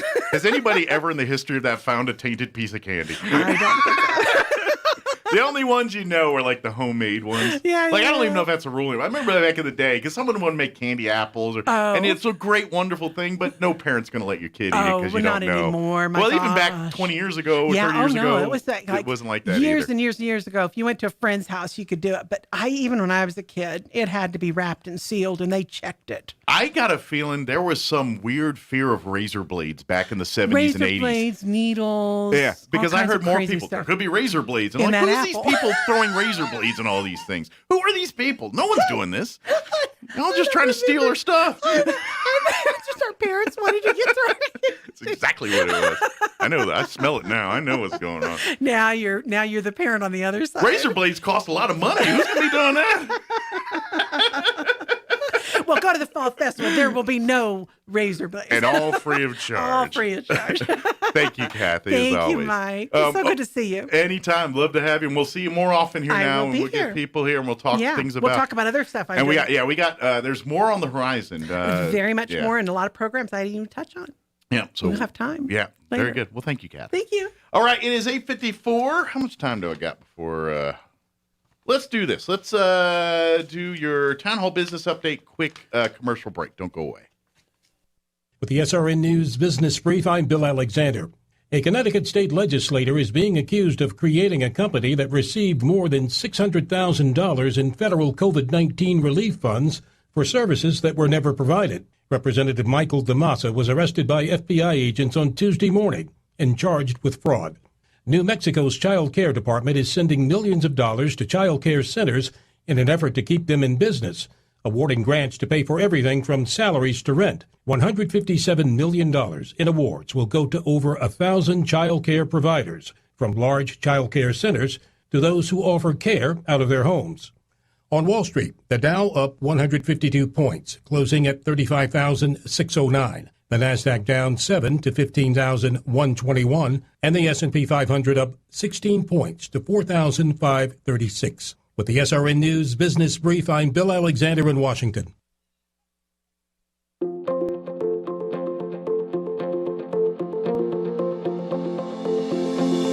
We teach our kids to say please and thank you to total strangers, but we get so familiar in our marriages and families, we stop being polite to each other. Hi. This is Pastor Troy and my wife, Miss Julie Smotherman, for the Joy of Marriage. In the love chapter of 1 Corinthians 13, it says that love is patient and kind. Love is not jealous or boastful or proud or rude. We emphasize being polite to each other in our family, which promotes an attitude of respect and brings peace in our home. Remember your manners with the person you love the most. Appreciate the things they do for you and let them know. Being polite to each other can help you avoid conflict. Let's be polite to strangers, but let's not give our best to the people we don't live with. Let's give our best to each other. If you have any questions or would like further information about the Joy of Marriage Ministry, please go to jomconference.com. Times are changing, and today's funerals aren't always the sad and solemn events you might expect. This is Gabriel Casaus from Lagrone Funeral Chapel. Along with hymns and scriptures, today's funeral services are often filled with fish stories, country songs, and a joke or two, golf clubs and hot rods, favorite recipes, and kitchen disasters. At Lagrone Funeral Chapel, we believe a funeral should reflect your loved one's personality, passion, and sense of humor. When you lose a loved one, we're here, because at Lagrone Funeral Chapel and Crematory, we make it personal. 900 South Main, Roswell.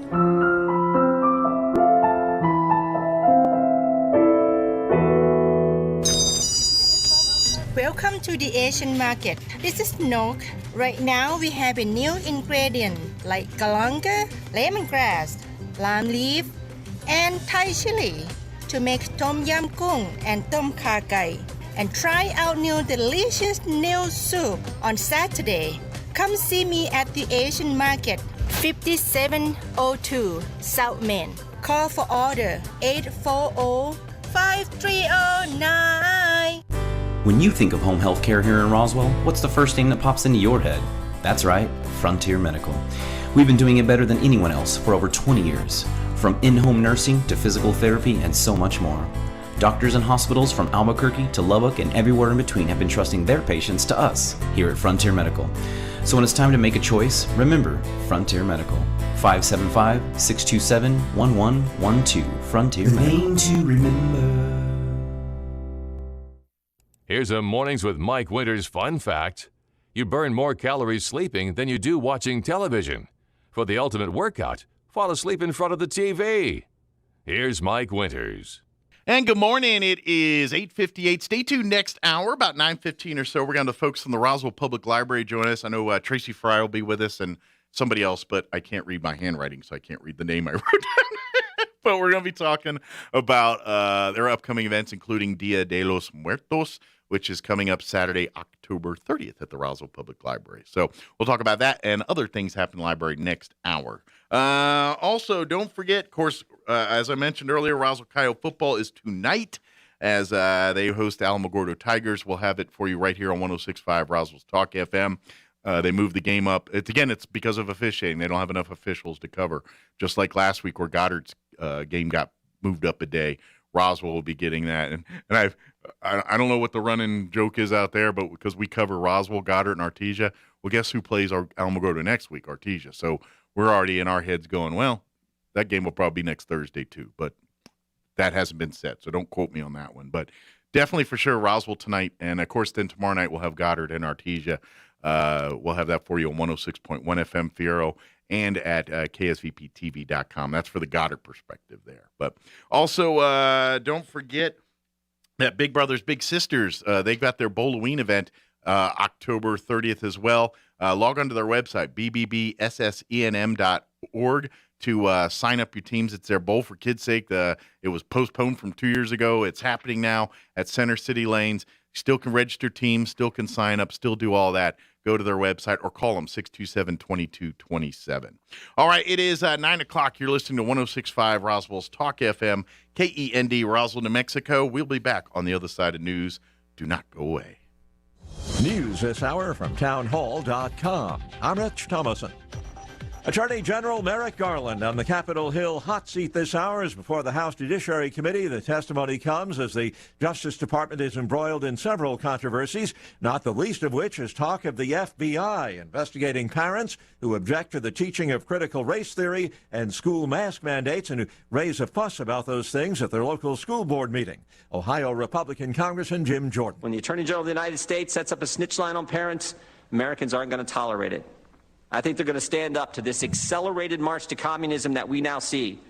America's going to fight the good fight. They're going to finish the course. They're going to keep the faith because Americans value freedom. They're running neck and neck in Virginia. The latest Monmouth University poll has the Virginia gubernatorial candidates, Democrat Terry McAuliffe and Republican Glenn Youngkin, each earning 46% support among registered voters, that race being closely watched by pundits and politicians on both sides of the aisle.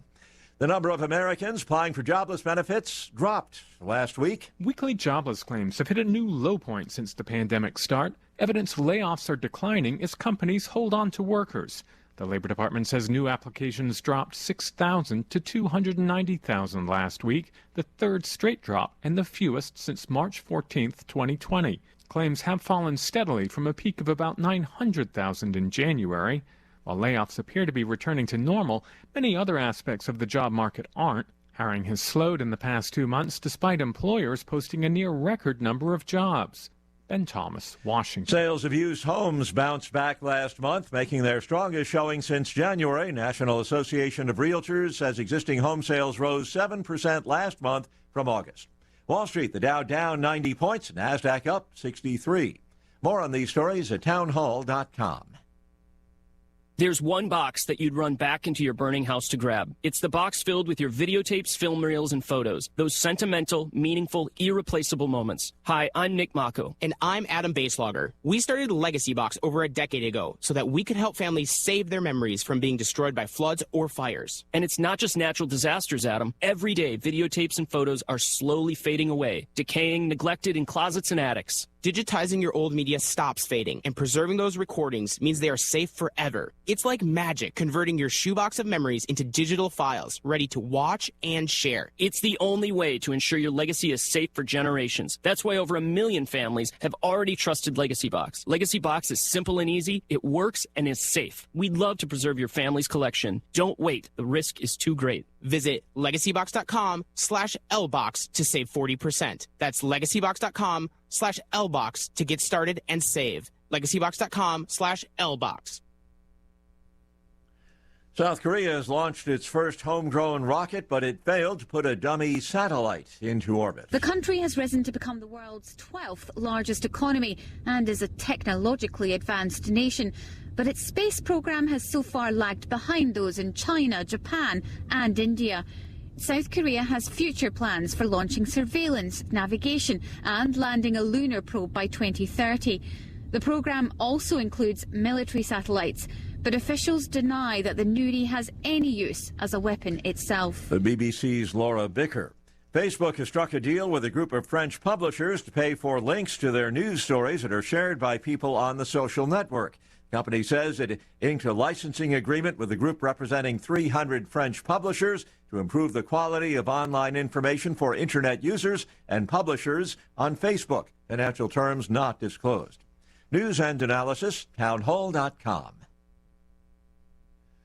Employers are confronting demands by hourly workers on terms that often used to be non-negotiable. Scheduling. That has meant pushing back on weekend, late night, or holiday shifts. Hourly workers are taking a page from their white-collar peers who are restructuring their workdays to accommodate their lifestyles. Similarly, hourly workers are seeking flexibility in how and when they do their jobs. Desperate for hired hands, companies are responding by adjusting schedules to meet worker demands. But they are limited in what they can do given the nature of how they operate, especially with customers having grown accustomed to getting what they want when they want it. Jeremy House reporting. No word yet on the identity of the apparent human remains found in a Florida park. Those remains discovered by teams searching for Brian Laundrie. He was a person of interest in the disappearance and the death of his fiancée, Gabby Petito. More on these stories at townhall.com.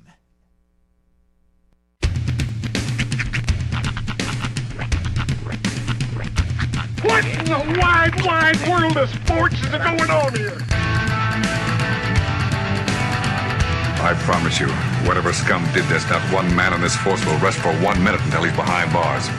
Now let's grab a bite to eat. Yeah, come on. I feel the hot wind on my shoulder and the touch of a world that is older. I hit the switch and check the number on and then I slumber. I hear the rhythm ringing through it. Flamenco guitar and cumbia music. I hear the talking of the DJ. The travelist said, what does he say? I'm on a Mexican radio. I'm on a Mexican radio. Broadcasting live from high atop the J.P. White Building in downtown Roswell, New Mexico. It's Mornings with Mike Winters on 106.5 Roswell's Talk FM.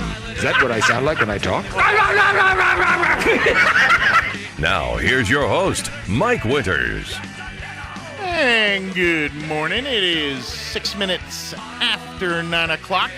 Welcome to hour number 3. Tres Inviernos. Of Mornings with Mike Winters, right here on 106.5 Roswell's Talk FM. Happy Thursday. Mm-hmm. Made it to almost the end of the week. Yeah. You know, I'm surprised sometimes that my mom, she's a weird lady. She's a very, if she had money, she'd be eccentric, but as it is, she's just weird. She thinks different than others. She does think different, but when it comes to some things, my mom has, like, next level thought processes. Mm-hmm. We were just discussing Halloween costumes. Yeah. My kids' Halloween costumes. Your mom's thought process and mine are sometimes aren't that far off. Well, fair enough. But it's absurd. It's kind of. She goes way out there. It's in that absurdist world that she sort of like, sets up a tent and builds a fire. But we were discussing Halloween costume ideas. Now, my daughter's my kids are very traditional by like Halloween costume standards, kind of Karen-esque boring. Sure. So Rhiannon wanted to be a unicorn. Okay. Hunter wanted to be a fireman. All right. So, traditional costumes. Sure. My mom came up with the greatest Halloween costume idea. Feel free to steal this, anybody out there. All right. I don't know if this is like a thing still, but I would think with technology it should be easier to achieve. Okay. A giant Mr. Microphone with a Mr. Microphone inside. So you're actually a working Mr. Microphone. Tell me that's not the best costume idea you've heard. Yeah. That was great. I'm like, but dang it, I wish I'd have thought of that. I love it. Problem is, none of the kids their age are going to know what that is. Yeah, but they would understand a big microphone. Yeah. It didn't have to be like, Mr. Microphone branded or anything. Yeah. And yeah, you'd make the, hey there, hot ladies, I'll be back around to pick you up right after this, and nobody'd get the joke. I got a feeling there's a more modern version of Mr. Microphone out there. There's got to be, right? My wife buys these karaoke things all the time, and I imagine there's some, she's got one that's like you use your phone, and it like, you put the phone on the mic. It doesn't even have to be like a Mr. Microphone style. It could just be a microphone that you then have like, Nicholson. You could put, I'm sure you can get like a microphone Bluetooth app or something to where you can amplify your voice to make it sound like, so you're just a working microphone. I think that'd be really like a talking microphone. I like Maybe it. not working necessarily, but talking. Yeah. It would be even cooler if you put the microphone in the top of the microphone part so that when you bent over, people could use you like a microphone. Okay. I'm just saying, I think that would be a really cool. I am starting to build my idea for next Halloween. I think you should dress Hunter up as a mini Rocket the robot. Mini Rocket. Mini Rocket. And just give him like 10 or 12 catchphrases to just says there's over not and enough over fiberglass butt cheeks in the world to get me to do that. I'm going to jot this down, though, because I'm going to forget by next year. Yeah, but there's so much room for trunk or treats. Think of all the space you would have. You're not wrong. Oh, man. I'm not you know what's weird? I've never been a costumey guy. I was curious. Are you going to do like a are you and Kim doing a costume this year? We rarely do. I think I've worn costumes. Because you're going to the big party, right? Yeah. I'm not a costume guy. I have worn them and I will wear them. What's my your most epic? I don't have it's weak sauce. I really don't have none. I was a zombie that I bought at Amazon, the costume pretty much one year. I was, one my wife that someone gave her the costume idea was kind of witty. She was the Fruit of the Looms grapes one time, and they just a bunch of purple balloons. They just basically scotch taped to her, and now she's the Fruit of the Looms. That was a good one. Yeah, that's pretty good. But yeah, mine are dreadfully disappointing. That's not my area of expertise. We didn't celebrate Halloween growing up. We got to do the Harvest Festival thing. Yeah. So like Halloween costumes were never a big deal. The best costume I think I ever had, we got from a thrift store when I was a kid. And it was a shark costume. But the head part of or like the nose, your face was in the mouth. And so the teeth were here. Yeah. And there was a giant, like essentially like one of those like lumbar pillows you keep in the corner. One of those to make up the nose of it. So I had to like keep this pillow balanced on my head all night, and the shark nose just kept flopping around. But that was probably the best like costume I think I ever had. When I was a kid, it was always we just go by the atypical, that one where you had the smock thing you put on, and then that papery mask with the rubber band strap, and it was either Batman or Aquaman. So you went as Ghetto. Well, that was my costume every year. Right. It was a different one. Yeah. Like, it was whatever one was on sale at Kmart, kind of deal. And I remember one year I was like Robin, and because that was the one on sale, and I was so mad. I was like, I can't be Batman. I got to be Robin. Right. And so I walked around not with a Batman, but as Robin one year. And you rocked the red cod piece and everything. It was the smock and the paper. See, in my mind, I went to Chris O'Donnell's Robin. No. This was Kmart she was like costume. just a red cod piece, green tights, like full blown cosplay. But when I became an adult and like Halloween was like a thing, I always did the cheap opt out thing, and like my friends used to hate it. It's like when I was working in optics as an optician, I had my lab coat. I would just wear my lab coat as my Halloween costume. I'm going as an optician, and now to this day, I've done this for several years. unplug my headphones and go as the DJ. I don't unplug It's like, I can't hear you. Sorry. I'll just unplug my headphones and go as the DJ. Just walk around just with this like in my shirt, you know. I could do that. Yeah. Of course, everyone will boo me mercilessly as I do that. Your friends don't enjoy it as much. Like, that's cheap. Yeah. Although, yeah, I'm that guy that puts a piece of paper on a suit and says, I'm a lawsuit. You know, that's I'm not a costume. Pretty good. That's from pretty doggone good. The movie Philadelphia. Oh, is it? Yeah. No. You ever seen that movie? I danced into it. I've never seen it. I've seen it 1,000 times. Tom Hanks, AIDS. Some point there in the 90s, it was pull back the curtain of me being raised, you know, 80s, 90s. I'd spend a lot of time, you know, watch HBO and just see the, you know, how they show the same 27 movies over. Philadelphia was in a reel there for a while, and you flip in channels and there's nothing on. I'm like, well, guess watch Philadelphia again for the 50th time. Guess I'm gonna watch Baps again. So I've seen that movie. I make the joke, but that's what was always on whenever I would like be, you know, in my HBO age. You'd go through it at some point. Baps would be on like one of the HBOs. Yeah. Well, see, in the younger, it was a lot of Silverado, which I've seen 100 times. I still love that movie. DC Cab, which was why the reference to DC Cab. A movie that was kind of risque for my age and was rated R that I should have not seen at that young age, but I loved it. It was a bad movie called Hollywood Nights. It was an 80s Porky-style movie. There's actually quite a few famous people. I cannot remember any of them now.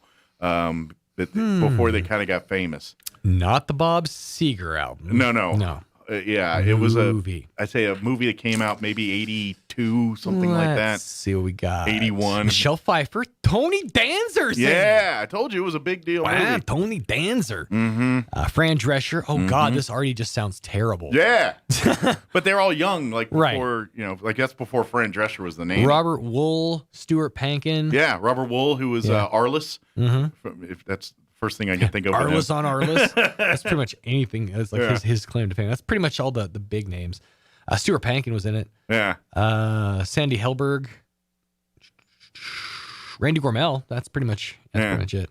Yeah, Hollywood Nights. It's kind of a Grease meets Animal House meets Porky's. It's Halloween night, 1965, and members of the Hollywood Knights, a drag racing club, have just been informed that their cherished Beverly Hills, California hangout, Tubby's Diner, is being demolished to make way for an office building.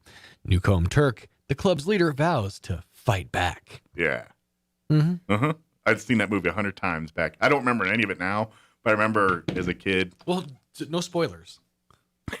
Yeah, don't spoil that. Don't spoil that 1986 movie for me. Was it 86? I didn't see it. I think it's earlier than that. I think it's older than that. I don't know. It was set in 65. Yeah, I think the movie came out like 82 or 81 or something. I don't know.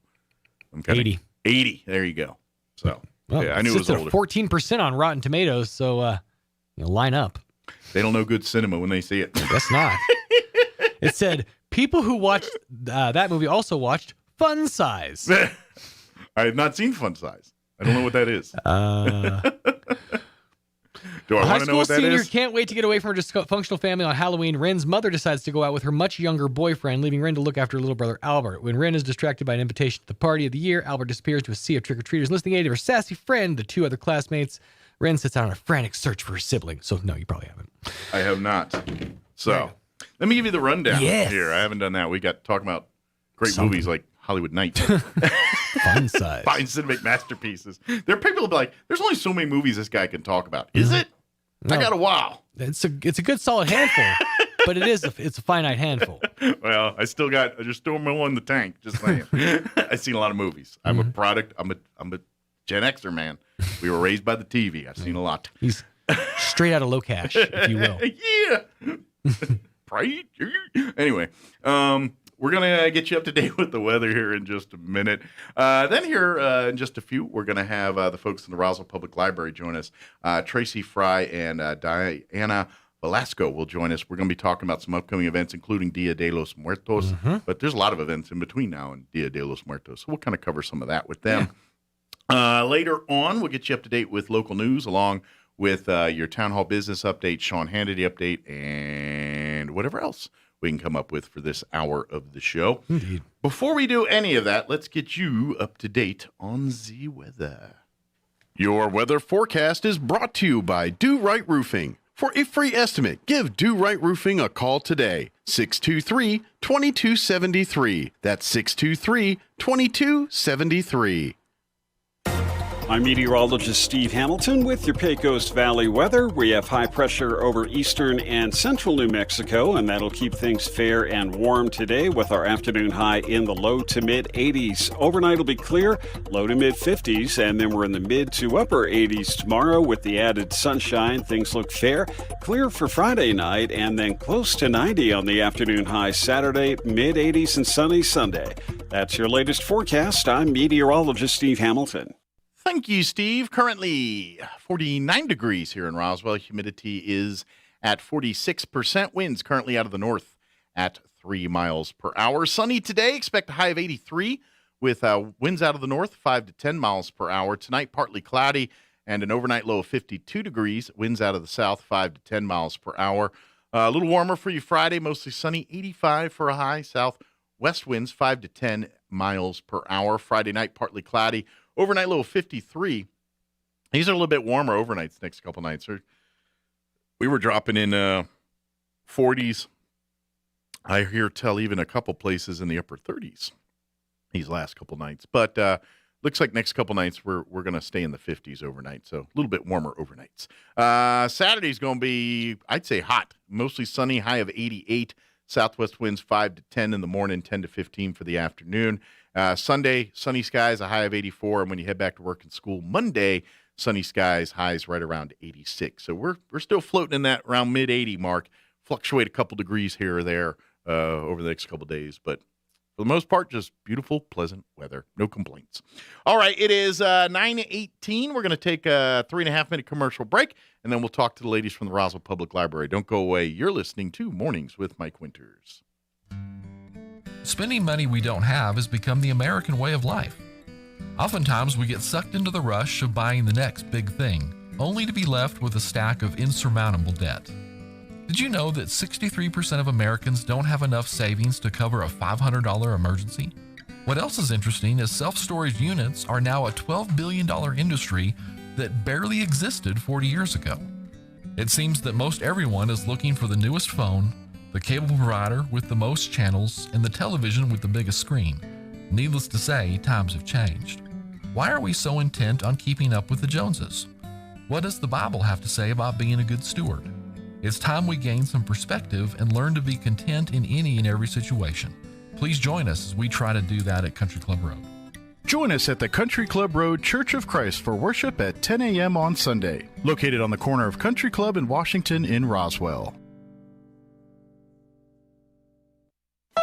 It's October, and that means it's time to paint Roswell Honda pink. We've partnered up with the Chaves County Cancer Fund to help raise much-needed money, and we're gearing up for another amazing year. Roswell Honda is giving away some great prizes, including 2 Michael Kors designer purses, pretty in pink, of course. Stop by for your free entry or 3 with any qualified test drive. And that's not all. With rebates, incentives, and discounts, and with rates never being this low, there's never been a better time to get behind the wheel. Roswell Honda knows that times are tough, and we're here to help and take some of the stress out of your life. It's just a part of what makes this hometown proud. Help us make it happen for the Chaves County Cancer Fund and paint it pink this month at Roswell Honda, 2177 West 2nd. Come see the balloons. Come hear the tunes. It's Artesia's annual Balloons and Tunes Festival, November 5th through the 7th. Weather permitting, the hot air balloons will launch from Eagle Draw between the blocks of Roselawn and 13th Street, 7 a.m. Saturday, 6 a.m. Sunday. For more info, call the Chamber at 746-2744 or visit artesiachamber.com. Balloons and Tunes in Artesia, New Mexico, November 5th through 7th. Join your friends. Ad paid by Artesia Lodgers Tax. Have you noticed the days are getting shorter? This is Jim Gill from Roswell Seed Company. I know it's kind of hard to tell, but we're on the downhill side of the year, so every day is a couple of minutes shorter than the one before, even though your plants need plenty of food and water to keep them healthy. Like those globe willows that are turning yellow. A good dose of the right fertilizer will make them bright green again. No matter what the problems you're having, we probably have a cure at Roswell Seed Company, but come see us soon, because winter's coming, you know. A good night's sleep is so important. Did you know that proper sleep supports a healthy heart, decreases chances of weight gain, and boosts a positive mood? Hi, this is Dr. Sarah Usher with Carabelli Dental. It doesn't matter your age, sleeping issues can make any of us reach for that all-day cup of coffee. If you know you are not sleeping because of severe snoring or sleep apnea, come visit us. We can make you a small oral appliance that will help you sleep better and live better. Come see the team at Carabelli Dental at the corner of 9th and Main in Roswell, or call 622-4455. New Mexico families are modern. New Mexico's child support program is modern too. Recent changes mean the modern child support family will benefit with job development and job opportunities, right-sized court orders, resulting in more child support payments and less debt. The Modern Child Support Family Program. Find out how it can benefit your modern family. Call 1-800-283-4465. Paid for by the Human Services Department and aired in cooperation with the NMBA and this station. Here's a Mornings with Mike Winters fun fact. A group of 12 or more cows is called a flink. If you have only 11 cows, that's called a lot of cow pies. Here's Mike Winters. And good morning. It is 23 minutes after 9 o'clock, and joining us in studio this morning from the Roswell Public Library, Tracy Fry back with us, and Diana Velasco as well. Good morning, ladies. Good morning. Good morning. How are you today? Good. Good. Well, I know things have been busy over at the library. You guys have been having almost daily events, it seems like. Just, whether it's activities for teens or adults or youth. Or yes. Almost every day of the week, there's something going on at the library for folks to get involved with. Yes, there is. Not just for the kids, for the Exactly. adults and kids, too. We got a lot. Obviously, we kid-centric, especially the library, because that's the formative years, whether you want them to spend more time in the library. Right. As adults would love you to have it, too. We tend to get sidetracked in life, but there's lots of great resources and things. And I think Dia de los Muertos is a little bit of both. Got stuff for the kids, but the adults are going to get a kick out of it too, I think, as well. Real quick, before we talk about Dia de los Muertos, just kind of give a rundown, because I know you've got a couple events between now and then with like some teen, I know like the Coding for Girls is coming up here, I think Saturday. Yeah, and I believe this might be, I think this is the last Saturday, because it was so many weeks. And today we're going to have game day. Yeah, today's game day, so you can come out, play games, play board games and stuff. And that's for family. Yes. Kids, adults, come make family night out of, come play Sorry or some board game or something. Yeah. I don't know, what are the more popular board games nowadays? Connect Four. Okay, still the traditionals. The traditional ones, okay. yes. I didn't know if there was new ones out, or like if we were past Monopoly and We have Monopoly Clue. too, but that's... that takes a while. That takes a long period of time sometimes. Yeah, that one, and then it could get, I've played with some unsavory types in Monopoly, and they get bad and yelly and everything else. But, and I think they've changed Clue. Like I think they changed the rules to Clue. Like they've added new characters and probably new cards and things. I haven't played in 100 years. We just got new board games, so I'll check it out and let you know. All right, but yeah, so come out. What time is game night tonight? It starts at 4:30. 4:30. So come on out, and after work here, after school, come and spend an hour, play some game time before you go home for dinner and all that good stuff. And we also have theater games tonight at 4:30. Okay. So. And for folks that aren't familiar with theater games, it's it's not actually acting, but you're just doing exercises, right? Kind of like Kind of think of like Whose Line Is Anyway, where they do the improv and things where it's not a formal production, but it's using techniques to kind of show you how acting is done or how comedy's done or theater's done. Right. Cool. Very good. All right. So those are coming up. Again, I always tell people like and follow the Roswell Public Library on Instagram and Facebook. If you use one or the other as your social media or both, like and follow. That's the best because all these different events, like I said, every day there's pretty much a new post talking about, hey, come out for this or come out for this night or have you done this yet? Or, it's a great way to just kind of stay up to date on what's going on at the library here. But the big event we want to invite folks out to is on Saturday, October 30th at the Roswell Public Library. I know it's a busy weekend. There's about 50 different Halloween-related events happening around town. And I'm sure you're already compiling your lists of things to do over the weekend. But if you're looking for fun-free events, put the Roswell Public Library on that list because on Saturday, October 30th, beginning at 10 a.m., is going to be the Dia de los Muertos celebration, which always kind of falls along with the Halloween theme and everything else here. But most of it, it's It's about getting to know about the culture, Yeah. getting to know what it means. It falls in this time of year, but it's way different than Halloween, if that makes sense. It is. But because there's, the Dia de los Muertos, you think of the dead, and you think we all associate skulls and Zombies. and Halloween stuff with it. Yeah, exactly. And exactly, it's like, especially the new age, the new children and here, they don't know about their great parents. Sure. They passed away, and that's the occasion when they get to know what their favorite meals, what's The their traditional favorite side of is, these things, the things you do and they as part set of the up- tradition. Yes, and they start set up an altar, and they place the picture right on the top. So they start getting to know a little bit, and it's a good opportunity for families Okay. to get together to talk about it. The people who passed away in their families. Okay. And many children they don't know about it. So at this And I'm from Maryland, so I didn't grow up here either. So I've learned over the years I've lived here, but I'm by no means an expert or I know enough to know to be dangerous. Kind of like I know of it, I'm aware of it, but I don't know a lot of the traditions behind it and why the things that are done and things like that. So I need that education as much as our younger Hispanic children that aren't exposed to it as much now. and actually it's not just for the Hispanic children. Sure. It will be good for everyone in the community. Yeah. It's good to know about other cultures. Mm-hmm. It's good to know about what's going on and participate, to be part of it. To be worldly.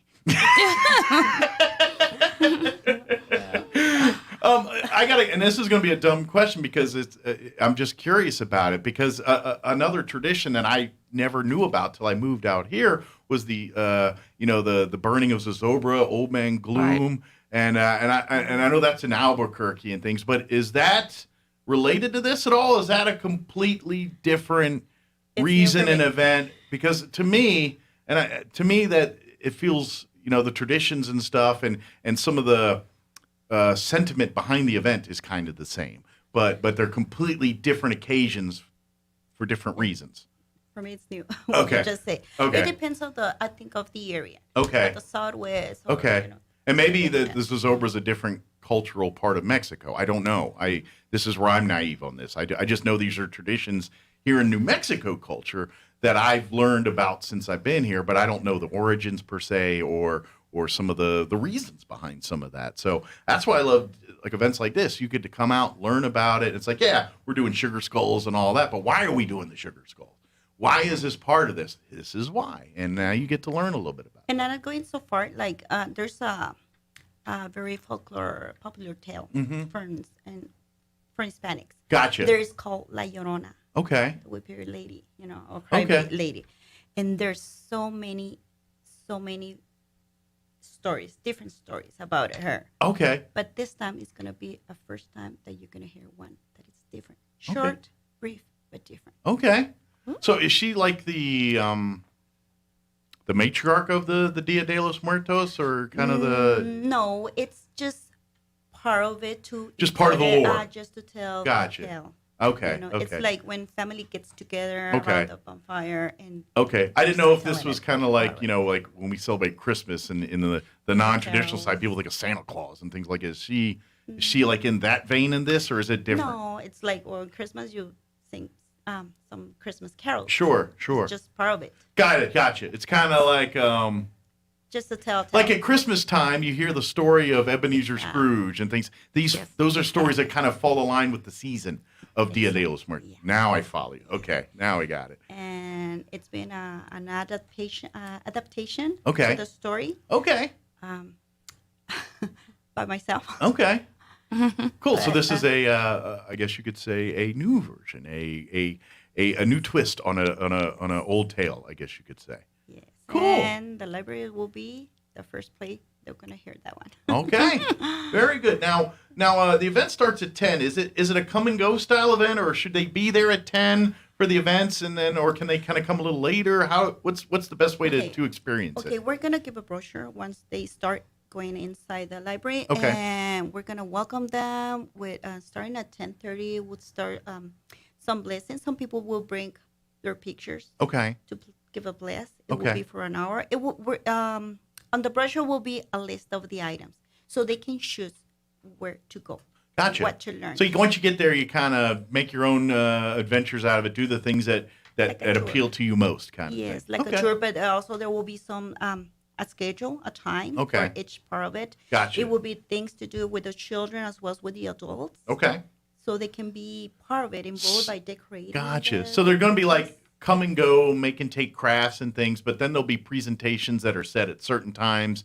So if you want to make sure you are part of those presentations, you want to make sure you line your schedule to be there at those times. But if you'd want to come to do some of the crafts and some of those things, that's kind of a come and go, whenever you have time to do it. Exactly. Awesome. And we're going to end it with a nice movie at the end. Ah, very good. Any teasers on the movie? Is it one that we know, or is it? Or we want to hold that under our basket?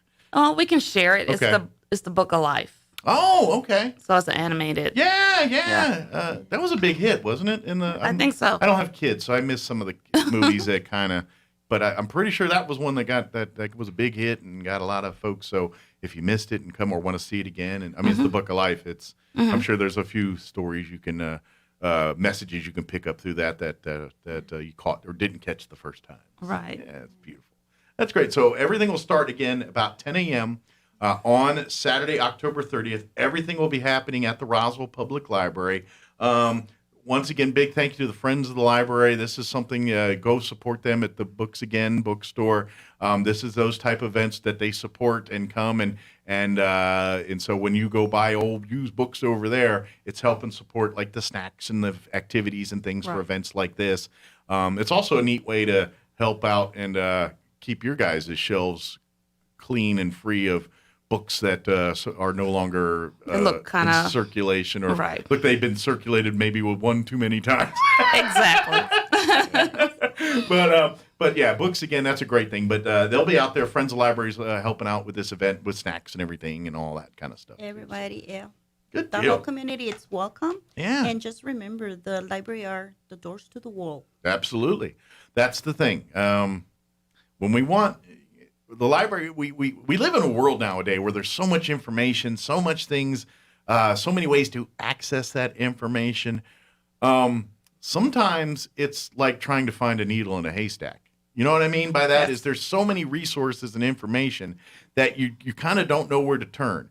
And that's why I say, well, if you get in that situation, there's the library for you. The Roswell Public Library is the best of both worlds. Because if you need to go and do research in books and research that kind of stuff and sit down and have a nice quiet space to do that, there it is. Yes. If you want the more advanced resources to get to things, your internets, your various programs exclusive to the library, which are available free of charge to you with a library card in good standing, tutoring, everything from tutoring to resources for magazines and books and music and things online that you don't even technically have to set foot in the library to use. All of that is a resource to you, and all of it's free of charge as long as you have a Roswell Public Library card and in good standing. Right. Which kids can get, adults can get. It's available for everybody. So.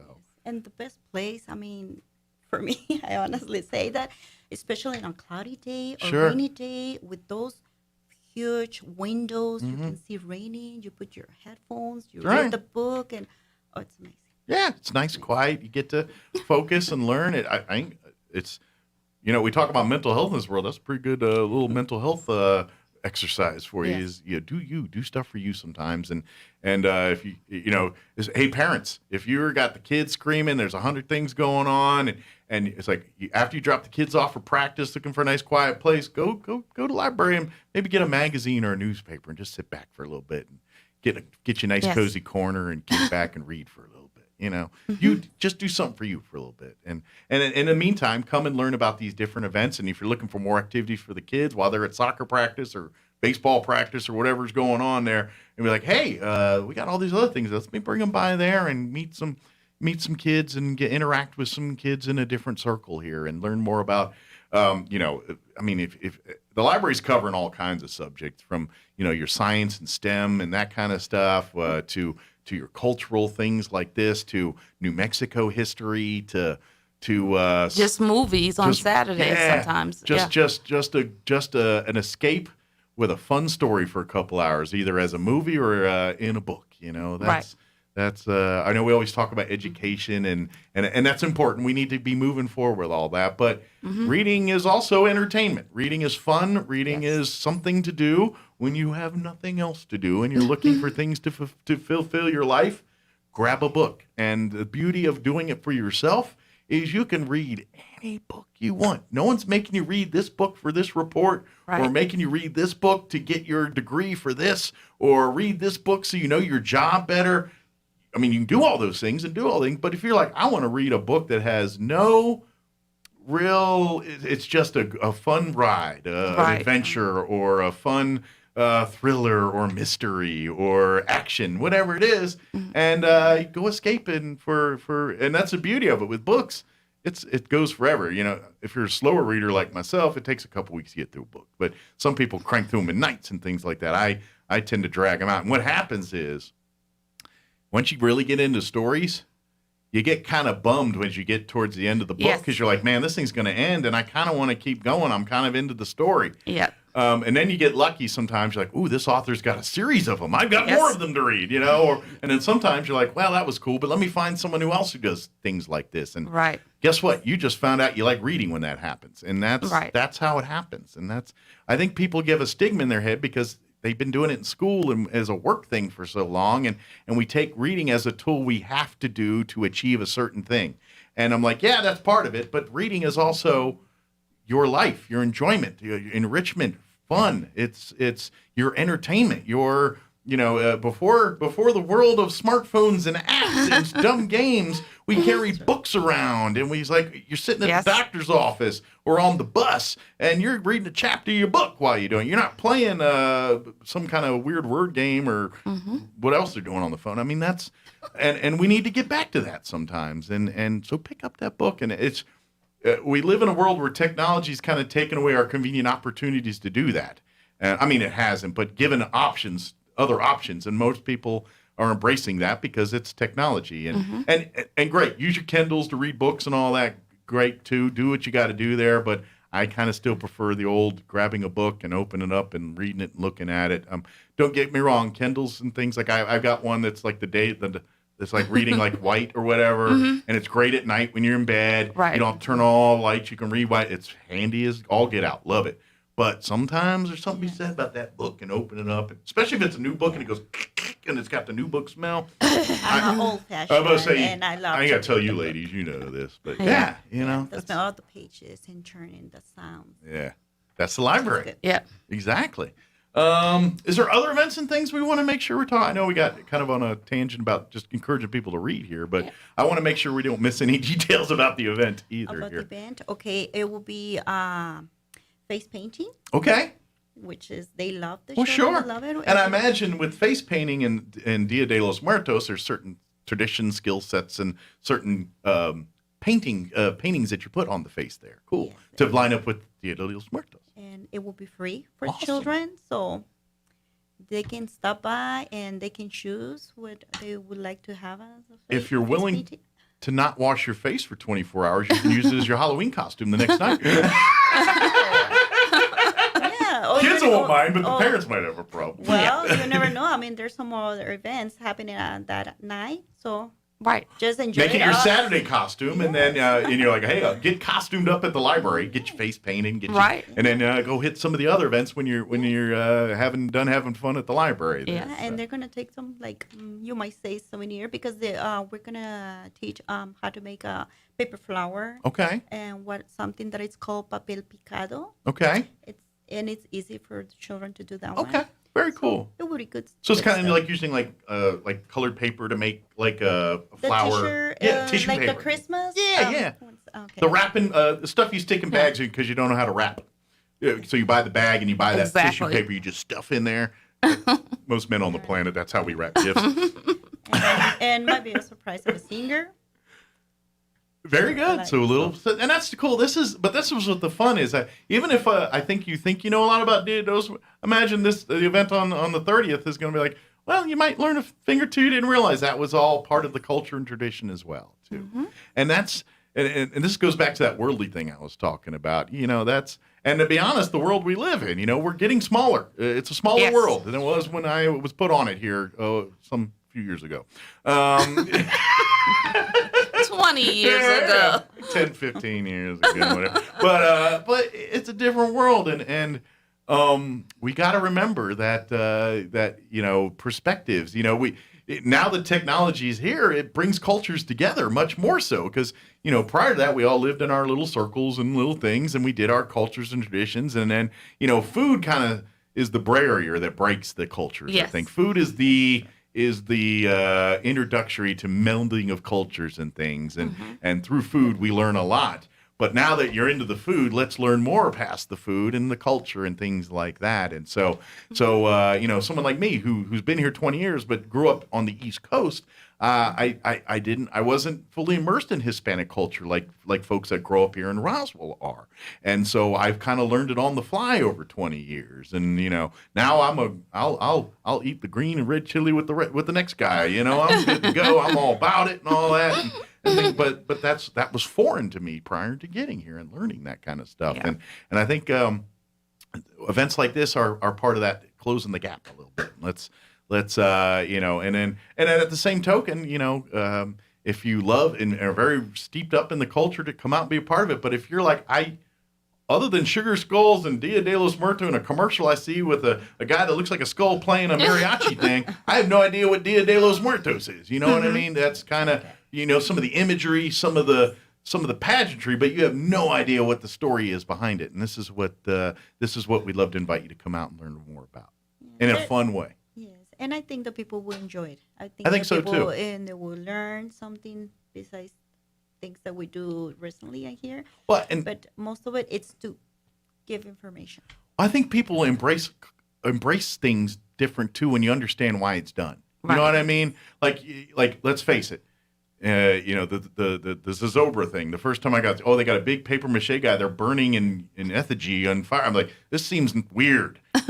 But then you start learning the culture, the traditions, the heritage behind. Oh, now I got it. Makes sense now. But from the outside looking in, you're like, why are they burning a guy at the stake that's 8 feet tall or 100 After feet tall? After they put all that work to make him. I'm like, this feels kind of rough. What's going on here? And then you're like, okay. People give their wishes and they burning their bad thoughts and spirits up in smoke. That's what it's about and all this. And Dia de los Muertos is probably in the same vein where you think, dead people, Halloween, spooky. It's right around Halloween. It's Mexican Halloween. No, that's not what it is at all. It's not even close. And so come learn about it. And especially you're going to get to know that because mostly the altars are different. And you might be confused. Wait a minute. This lady showed me a 3-level altar. Why? It's, for instance, in some part of Mexico, there are 7 levels. Or why do they have a little dog or like a rag in there? Different things. Well, that's what they're going to explain because it depends on the area. It depends, and doesn't mean that it has to be just one way. Sure. Well, think of it in terms of something most people wrap their head around. Is Christmas. When you go and you look at images of Christmas and you look at Santa Claus. You look at Santa Claus here, you might have one image, but you look at Santa Claus in Europe, he don't look the same as he does here. And that's part of the same style of things we're talking about here. It's what you grew up and what you knew and what you know.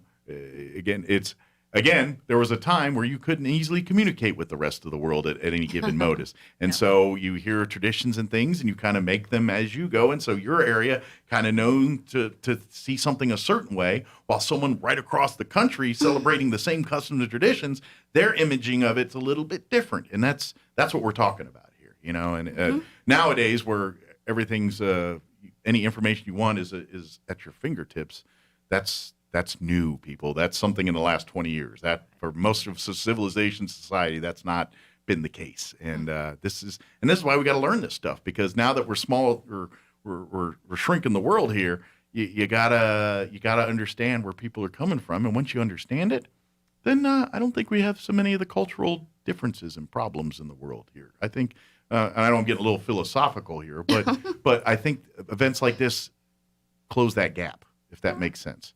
Does that make sense? Yes. Okay. So come out, be a part of this. Come bring your families. Come out. Even if you have zero knowledge of Dia de los Muertos or anything about it, use it as an opportunity to learn it. bring your children with you, and together you all learn about Dia de los Muertos and come celebrate. And who knows, maybe next year you're doing some of your own traditions as part of it there. Maybe you think, well, I don't like Halloween. I don't like the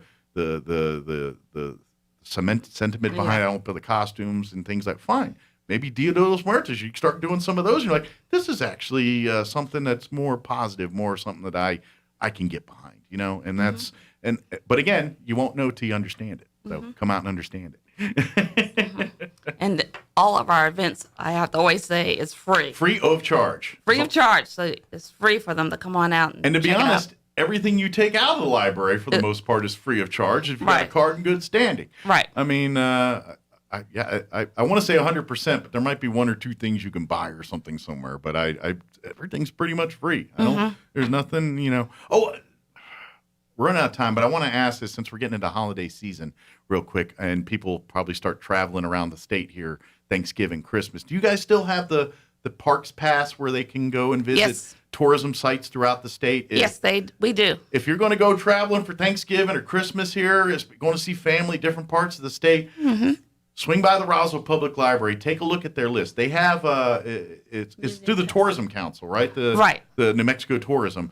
They offer the library. Basically, you can check out like a book for a week, 7 days though, and it's no renewals. No, you come get it. It's first come, first serve. It's no holding, no reserves. If it's there, you want it, it's yours. Bring it back in 7 days. Right. But it's a pass that gets, I think, up to 6 people. Don't quote me, but it's something like that. Right. For free into multiple different museums and parks around the state. For example, I think if you go like to Lincoln, the courthouse and all that's included in there. Ruidoso, the Museum of the Horse out on La Cruces is part of it. I think the Nuclear Museum in Albuquerque and a couple of the art museums in Santa Fe in that area. I want to say like Fort Sumner's on there. There's a whole list of things that are around the state that you can go and see for free, pretty much. And and sometimes, especially if you got 6 of you, you could drop $50 just to get into one of these because $10 a person or something like that. And I don't know about you, but I could use that $60 towards lunch or something else different as opposed to paying to go in there, and so utilize it. But all you need is go to the front desk at the library and inquire. As long as you have a card in good standing. And if you don't have one, get one. It's really easy. Fill out an application. And if you haven't, and to be honest, if you have a card but you haven't been in there in like 5 years, then odds are pretty good you're gonna need a new card. Right. If they still have the card, we can see if they're in the computer, and then we can renew it. But if they're out of the computer, then they just fill out an application and they can get a new card. Yeah. So it's been a while. You probably need to go ahead and get a new card and get updated. Yeah. But again, they can handle that and take care of it. But again, one of those other resources that's available to you from the Roswell Public Library, again, free of charge. Yeah. And there's that and about 20,000 other things just like that at the library. So come come utilize it. They just need to go and stop by and get that schedule that we have, or they can go visit the Facebook. Yeah. We have a lot of information on the Facebook. If you're kind of old school like me and like to put things on the refrigerator to kind of remind you, go get every month they put out the new calendars for the events for the month. Swing by the library at the beginning of the month, pick it up, put it on your fridge. That way you can keep a schedule there as a family. If you're more into high tech stuff, do the same thing, but like and follow the Roswell Public Library on Facebook or Instagram, and that will be your digital refrigerator. There you go. And don't hesitate to stop by because we have activities even for newborns. Absolutely. Yeah, you guys, the Mother Goose stuff where kids that are even technically before their reading age can benefit from these story times and things. Because science, there's a ton of science that the earlier reading the kids and the earlier exposing your kids to reading, the better they do in everything. From reading to other learning skill sets and everything else. You're setting the table for them to be sponges by doing that kind of stuff. Right. So, good deal. Is there anything we missed? I know we got about 50 different directions there, but hopefully we got everything in there. No. Good deal. And again, if you have any questions, don't hesitate. Come by the library, call, shoot a message on Instagram or Facebook. I guess you can do that on Instagram. I'm not very knowledgeable on Instagram. I know you can on Facebook. Definitely Facebook, yes. and someone will be happy to answer those questions or call or come by. Right. Very good. And you guys are at regular hours now, right, at the library? We're not open on Sundays, but Monday through Thursday, we're open 10 to 6, and Friday and Saturday is, Monday through Thursday we're open 10 to 7. Okay. And then Friday and Saturday is 10 to 6. 10 to 6. So come on by and every day but Sunday. Exactly. There you go. So, and don't forget the drive-throughs available to drop off books and things. Don't forget it's a smart drive-through. You can't lie to them and say, I dropped it off last week. They know. So they know. They got a computer that scans. They know exactly when you put it in. Don't try that move. It doesn't work anymore. Technology. Sorry, kids. You can't use the excuse that we used. Exactly. Thank you, guys. I appreciate it. We'll see you next time, okay? Okay. Thank awesome. you. It's 9:52. Man, this morning's flying. I can't believe it's already 9:52. Let's go ahead and pause for news and a quick break before we wrap up the show. Don't go away. Now for a Pecos Valley news update, I'm Jared Cirillo. A major rehab of a half-mile section of North Atkinson Avenue in Roswell will begin starting Monday, continuing for the next 6 months as street pavement is replaced and repairs and improvements are made to sidewalks, curbs, and gutters, and ADA ramps that serve disabled citizens. The overall project area is from East 2nd Street to Cherry Street, but work will be carried out in 4 phases, so only small sections of the project area will be affected at any one time. Federal water managers warned Wednesday that, like other basins across the western U.S., the Pecos River Basin in New Mexico is likely to experience more water shortages as temperatures continue to rise over the next century. The U.S. Bureau of Reclamation discussed the findings of a recently completed study on the basin during its virtual briefing, saying the goal of the work was to better understand the threats to water supplies in the region due to climate change. You're up to date. I'm Jared Cirillo. Turn up your radio. Here's the Sean Hannity Morning Minute. We could go back and rescue the people Joe abandoned. We could be energy independent. We can lower the price of energy, which will be a big relief for our economy, a big relief for the supply chain problem. What are we going to do with Taiwan and China? Because China, they're not only talking about reunification, they're planning it. It's going to happen. The idea that the Biden administration is accepting that Iran is going to be nuclear armed, that's unacceptable. This is America in its most dramatic, precipitous, preventable decline ever that I can think of. None of this pain is necessary. And these lectures only piss off the American people. Check out the Sean Hannity radio show later today, right here. Here's a fact. COVID hospitalizations of young people have tripled since the start of summer. Also a fact. Vaccines are highly effective in preventing hospitalizations and deaths, even from the Delta variant. If you've got questions about COVID vaccines, talk to a doctor, because our kids are irreplaceable. We can do this. Find vaccines near you at vaccines.gov. Paid for by the U.S. Department of Health and Human Services. According to research, 82% of people remember radio ads. So, 82% of you listening will remember that this is an ad for ZipRecruiter. 82% of you will note that if you're hiring, ZipRecruiter finds qualified people for your job. In fact, 4 out of 5 employers who post on ZipRecruiter get a quality candidate within the first day. And 82% of you will remember that you can try ZipRecruiter for free. But you have to go to ZipRecruiter.com/free. Yes, free. Again, that's ZipRecruiter.com/free. I'm meteorologist Steve Hamilton with your Pecos Valley weather. We have high pressure over eastern and central New Mexico, and that'll keep things fair and warm today with our afternoon high in the low to mid 80s. Overnight will be clear, low to mid 50s, and then we're in the mid to upper 80s tomorrow with the added sunshine. Things look fair. Clear for Friday night, and then close to 90 on the afternoon high Saturday, mid 80s and sunny Sunday. That's your latest forecast. I'm meteorologist Steve Hamilton. With the SRN News Business Brief, I'm Rich Thomason. The number of Americans applying for unemployment benefits fell last week to a new pandemic low. It's evidence that layoffs are declining as companies hold on to workers. The Labor Department says unemployment claims dropped 6,000 to 290,000 last week, the third straight drop. That's the fewest people to apply for benefits since March 14, 2020, when the pandemic intensified. Correspondent Jeremy House. A mixed picture on Wall Street at mid-morning. The Nasdaq and the S&P higher, the Dow in the negative territory. Upbeat earnings reports for the third quarter have erased some of the market's gloom over inflation, COVID, and the Chinese economy. American Airlines reporting a third quarter profit of $169 million. This after the airline collected nearly $1 billion in federal pandemic aid.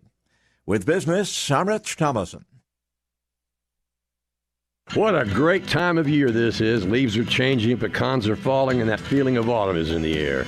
Along with the change of seasons, your friends at the Tailgate Nation Roswell Ford suggested it may be time for a change of vehicles. And at Roswell Ford, there's no shortage of good, clean, late model cars and trucks that will serve your family for many years. For instance, right now, Roswell Ford has a beautiful 2020 Ford F-150 Lariat Crew Cab 4x4 with only 26,000 miles, and it's only $54,980. Oh, and here's a great deal on an SUV, a 2018 Ford Explorer XLT with less than 42,000 miles for just $28,980. They'll go fast, so you better hurry. Remember, Roswell Ford backs up all their pre-owned vehicles with a 3-day money-back guarantee, so you don't have to worry about making a mistake. And if you have a lightly used car or truck, Roswell Ford wants to see it. You'll probably be surprised how much it's worth. Whether you're thinking of buying or thinking of selling, come see us at Roswell Ford, the Tailgate Nation. Oasis Computers has been Roswell's trusted source for home and small business computers for over 30 years, and they continue to be your best resource for computer repairs, operating system upgrades, web root managed antivirus, special orders, and more. Oasis Computers is now open from 8 to 1, Monday through Friday to better serve you. Service calls by appointments and after-hour appointments are available too. Stop by Oasis Computers at 1703 North Garden or call or text 575-625-9141 for even faster service. Have you noticed the days are getting shorter? This is Jim Gill from Roswell Seed Company. I know it's kind of hard to tell, but we're on the downhill side of the year, so every day is a couple of minutes shorter than the one before, even though your plants need plenty of food and water to keep them healthy. Like those globe willows that are turning yellow. A good dose of the right fertilizer will make them bright green again. No matter what the problems you're having, we probably have a cure at Roswell Seed Company, but come see us soon, because winter's coming, you know. The biggest sale in the history of southeastern New Mexico is back at Roswell Nissan. King of cars. With every vehicle on the lot slashed to liquidation pricing. Like a 2020 Versa slashed to under 18 grand. A 2014 Jeep Patriot slashed to under 13 grand. And a 2015 Sentra slashed to under 9 grand. Get free AirPods just for stopping by and enter to win one of 3 LED smart TVs, including a 58-inch 4K Ultra High-Def Smart TV to be given away October 23rd at 1 p.m. sharp. King of cars. On now at Roswell Nissan, 2111 West 2nd. Here's a Mornings with Mike Winters fun fact. 7% of American adults, roughly 16.4 million Americans, believe that chocolate milk comes from brown cows. We don't know if they asked them where strawberry milk comes from. Here's Mike Winters. And it's closing in on 10 o'clock. That's going to do it for us. Thanks for allowing us to be a part of your day. Have an amazing day. We'll talk to you bright and early, 7 a.m. tomorrow.